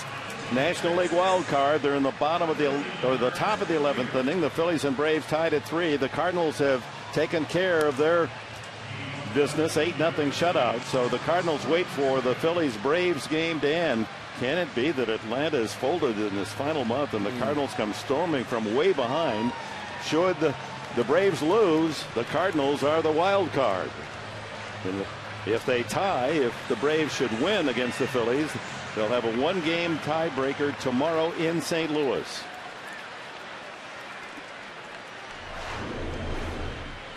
Meanwhile, in the American League, still a rain delay in Baltimore with Boston leading 3-2 in the 7th inning. And the Yankees have now tied Tampa Bay at 7 in the 9th inning. Wow. All the pitches. You go all the way back to the opening pitch in April. 162 games. You think you'll never get to the end. And now everything at stake for 4 teams coming down to just the final innings, final pitches. Frieri on the mound now for San Diego. 1-1 the count. Aaron Cunningham takes over in left field for DiNarfio. And for Castro, 0 for 2 with a sacrifice fly, trying to come up with a base hit or at least get on base to extend his streak. And he takes away 2-1. Hey, and then you wonder why, you talked about those wild card races, right? Now you wonder why managers are so stressed and get gray hair because, in June, when you lose that game, when you're up by 2 runs in the 9th, oh, okay, that's all right. We'll get them tomorrow. No, that's a game that you should have won or could have won that matters in September. Absolutely. Breaking ball ripped into the left field corner, and Castro's streak will continue as that falls into fair territory, and Castro moves into second base with a double. 11-game hitting streak for Castro and 40 straight games that he's been on base safely. Yeah, he's just really good for a young player at making adjustments. Got a hanging breaking ball. He stayed back on it and lined it down the left field line. Cunningham couldn't get to it. Falls into the corner. Brings up Blake DeWitt, who has 2 hits tonight, a single and a double in 3 at-bats. LeBlanc, 7 innings, 2 runs, 5 hits, walked 2 and struck out 3.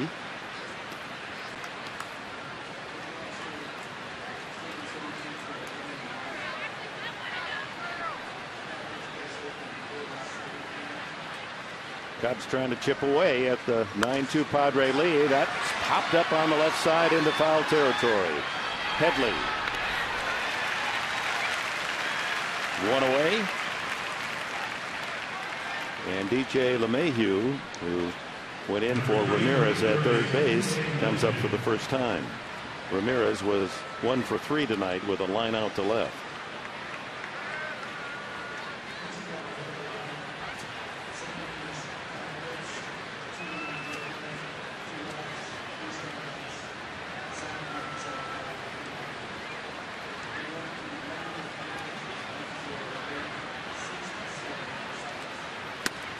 Fastball in there. 93.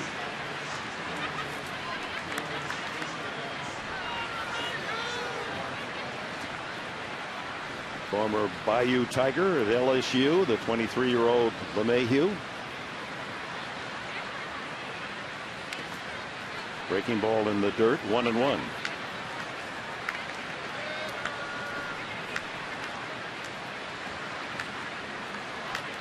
Well, should the Padres go on and win this game, these 2 teams will finish the year with identical records, 71 and 91.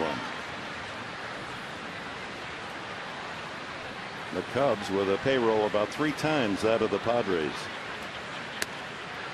Outside, 2-1.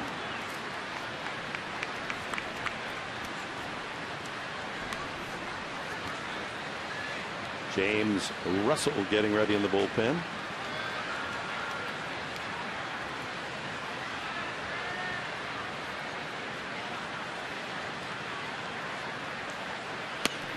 Three and 1. Jeff Baker is on deck.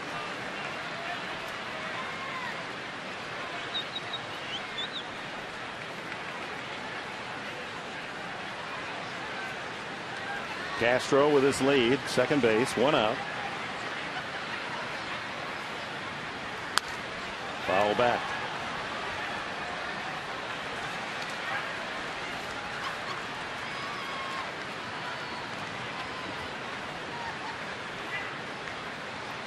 So about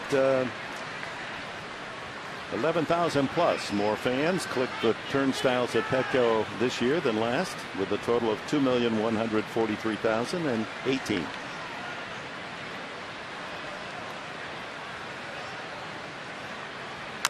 Chop by the mound, charged by Perino. Good play. He had to get the in-between hop on the dead run and throws out LeMahieu. That was a good play right there. That ball kind of fielded it a little bit deep in his stance, but came up with it and plenty enough on the throw to first base. There's a fan has their iPad on MLB watching the Yankees in Tampa Bay. I've got the Phillies and Braves right here on my phone. Dan Johnson with a solo home run to tie it for Tampa Bay. Wow. Swing and a miss by Jeff Baker, who has walked and scored, popped up and struck out. So the Rays rally from 7-0 down to tie it in the 9th inning at 7. On that iPad, it didn't look like Mariano Rivera was pitching, so.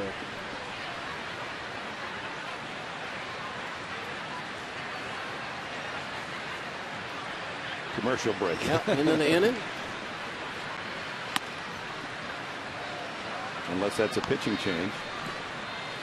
The scoreboard just flashed 10 out there, so I think they're going to the top of the 10th.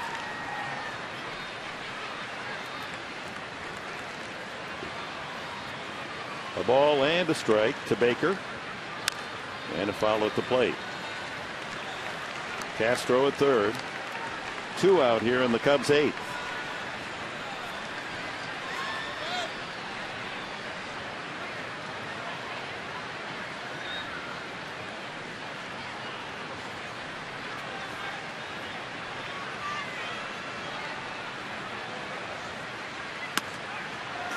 Just off the corner, a little extra on the fastball, 94.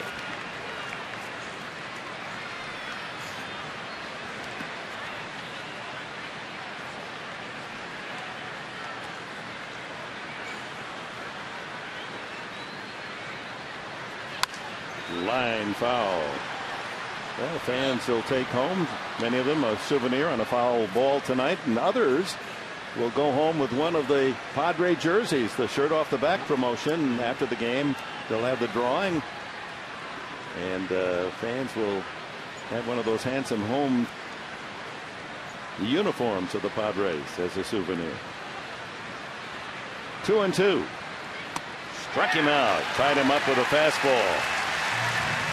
So Castro's leadoff double. He dies at third. Last of the 8th, we go 9-2 San Diego.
200-pounder. Father pitched for the Reds and the Rangers and Athletics, Red Sox and Indians. Dad Jeff. You probably faced him, didn't you, Tony? Yep. Russell's had a rough year, as you can see by his numbers. 1-6 and a 4.19 ERA. He'll face Perino, the Padres pitcher's spot, and then Maben. 9-2. San Diego leads it here in the last of the 8th. Perino, a single in 3 trips and an RBI tonight. Batting right-handed for the first time. And swings at the first pitch and sends a high fly to left field. Reed Johnson out there. 1 away. Well, our leaderboard brought to you by Los Primos, home of the Monster Burrito. Get your $5 meal deal at Los Primos. Most walk-off hits in the 15 years that Channel 4 San Diego's been bringing you Padre baseball. Brian Giles, then Burroughs Gonzalez, Khalil, Scott Hairston, Nick Hundley, and Miguel Ojeda with 4. Boy, Hairston didn't play that long here and had 4 walk-offs. Oh, yeah. Big hits. Now, the Hairstons last year, Jerry was really there. We talk about a gamer. How many little things did he do to help the team win? Ground ball pulled and bobbled at third base by LeMahieu, and then it's too late to get to Speedy Cunningham. Well, Cunningham safe on an error at third. Well, speaking of walk-off, since '97, Brian Giles the most, but Scott Hairston showed his flair. 4 walk-off hits for the Padres in parts of 4 seasons in a San Diego uniform. Scott Hairston.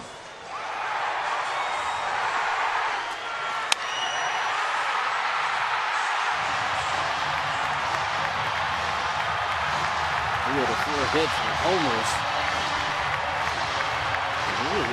Scotty got really proficient at it. You could count on him to give you a quality at bat late in the game.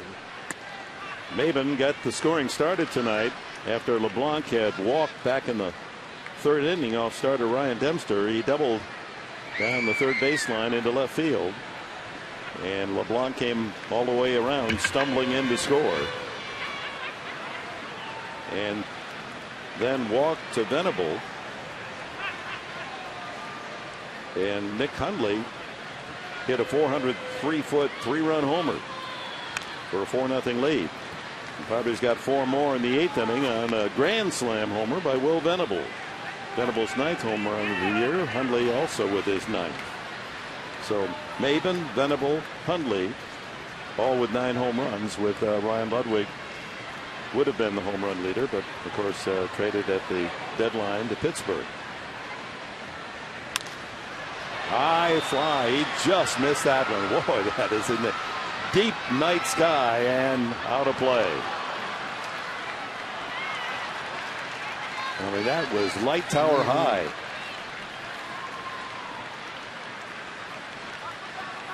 Just a little bit out in front. Got a pitch.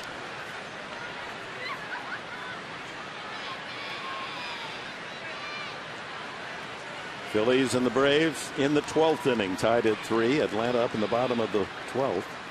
Yankees and the Tampa Bay in the 10th inning, tied at 7.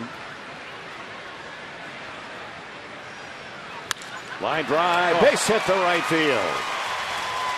Cunningham turns and then holds. He had to hesitate before breaking for second. Wasn't sure that the second baseman DeWitt might leap up and catch that line drive. So may have been a couple of base knocks tonight to finish his year. Nice even numbers to remember. 40 RBIs, 40 stolen bases for Maben. Nice smooth swing on that one. Just taking that ball where it was pitched. At right field, the opposite field. Venable does it with a grand slam. And Maben is going to be a more valuable offensive weapon if he learns to go more to right. Venable, what have you done for us lately? Takes outside, ball 1. Cunningham at second and Maben at first here in the bottom of the 8th. Venable has scored twice. 4-run grand slam, and scored also on Hundley's 3-run homer. 2-0.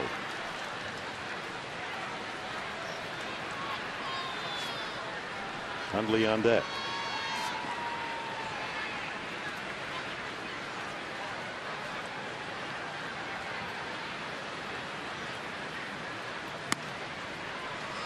Three and oh.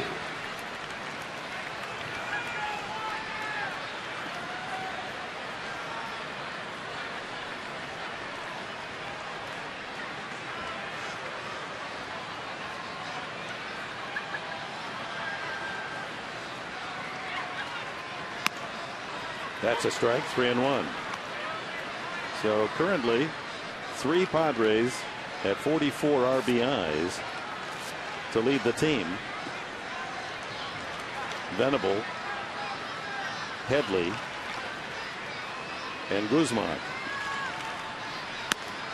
And Venable has the chance to, even though under 50 RBIs, be the top dog. Full count.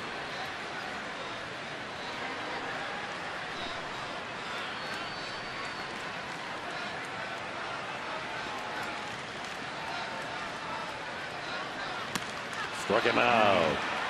Fastball on the outside corner. That's the first strikeout for Russell, and brings up Hundley. Nick with a double and a home run, 3 RBIs, raising his average up to 289. Another base hit gets him to 290. That looks sweet. Yeah.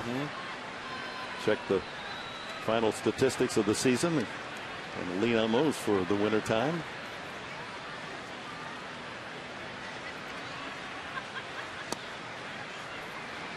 No advance on short pass ball. Yeah, that 260 looks better than 259. That Absolutely. 270 looks better than 269. And round numbers at the end. These guys, they look at the board. They see their numbers, and as you're coming down the stretch, you kind of pick something you'd like to finish at. That one right down the middle. So it may have been still his 40th base tonight.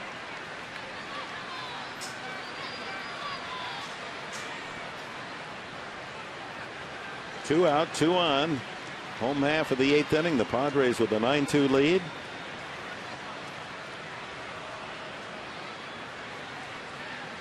And a pop-up. Right side, foul territory. Baker. And the inning is over. No runs, a hit, an error, 2 men left.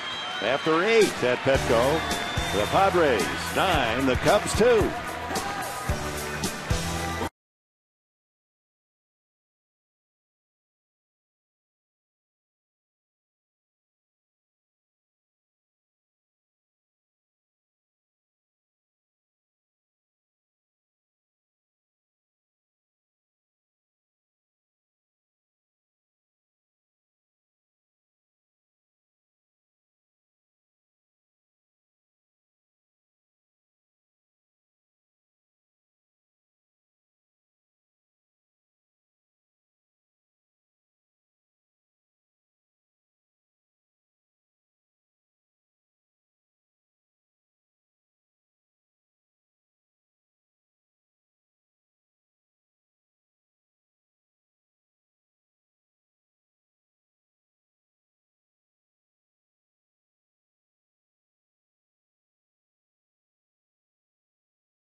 You indeed, as the fans showered their praise down on the ace reliever for San Diego.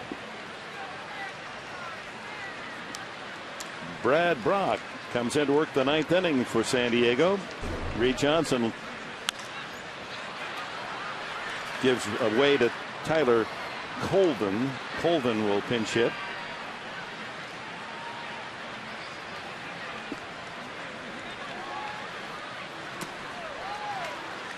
Oh, 0-2 the count. This is a mystery young player. Had 20 home runs as a rookie last year, and he just can't buy a base hit, hitting 151 this year. Fouls that back. Hey, a chance for Brad Brock to close out the season, huh? With his closer type stuff with the 9-2 lead. It's his 9th appearance. 6 innings, 9 hits, and 4 earned runs.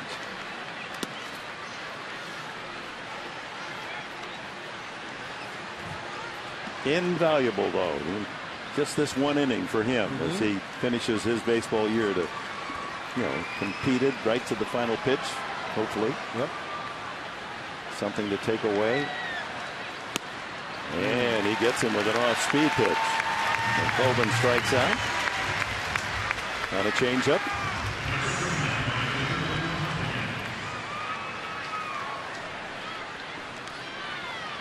That brings up Montanez. Popped up, flied out, and walked tonight. Campana, another youngster on deck. 95 miles an hour on the fastball.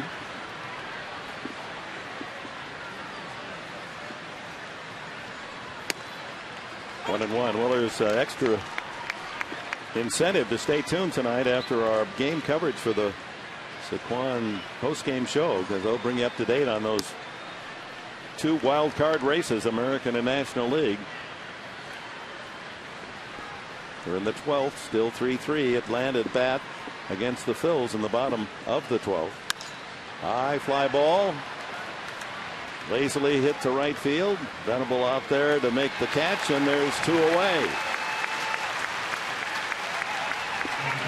St. Louis has won, so all the pressure on Atlanta to win to force a 1-game playoff in St. Louis tomorrow. They've resumed play in Baltimore, and Boston is up in the top of the 8th inning with a 3-2 lead. The Yankees at Tampa Bay, bottom of the 10th, tied at 7. Wow. That's good Just stuff. getting more, it doesn't get much better. Cardinals know that at the very least there'll be a playoff game. Campana takes a strike. Infield hit in 3 at bats tonight.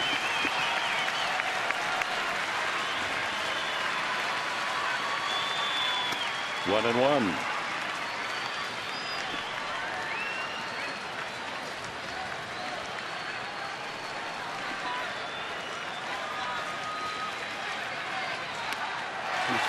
One ball, 2 strikes. Oh, that's a good slider from Brock.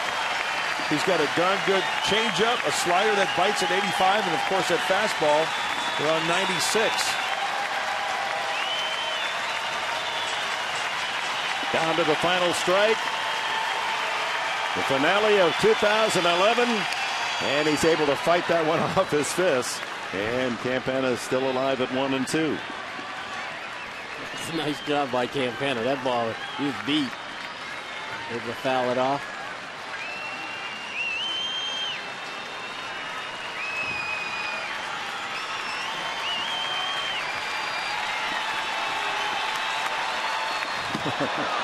Oh, way to the screen. 2 balls, 2 strikes. You see the shot of Bud Black. It all comes to an end. There's Glenn Hoffman and Lackefels has gone through a real tough year fighting cancer. But in a way, it's you're so used to coming to the ballpark every day. He strikes him out, and the season and the ball game is over, and the Padres close it out with a 9-2 win over Chicago.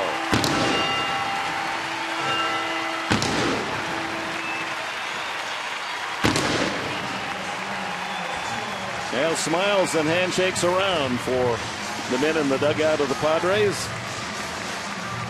a night of goodbyes, and the hope that this finish this year 8-4 in the last 12 games will be something to build upon. Who will be back? Who will wear the Padre uniform next year? Corey Lukey certainly going to be part of that rotation. Matt Latos there in the background. He's going to be the #1 man on the mound. And the home run hitters, Hundley with a 3-run shot and Venable a grand slam with a hug. Aaron Harang, 14-7. Will the veteran right-hander return to his hometown ball club? Let's wait for them to finish tonight. A couple of big home runs. Blanc threw very well tonight. And some tough decisions to be made. Absolutely. And we saw some progress this year from some players. We saw a lot of the young talent up from AA San Antonio and AAA Tucson. Hey, the future looks bright for some young arms in the organization. Now it's time for those prospects to come up to the big league level and pay some dividends, whether it's next year or the next couple of years. Well, we've celebrated the 15 years of terrific television work here on Channel 4 San Diego, and I invite you to stay with us. We're going to come back with the totals and then a wonderful 6-7 minute recap of the high moments of the past 15 seasons coming up. So don't wander away. We'll also have the scores from those 2 wild card duels. The Padres have won at 9-2, and we'll be right back.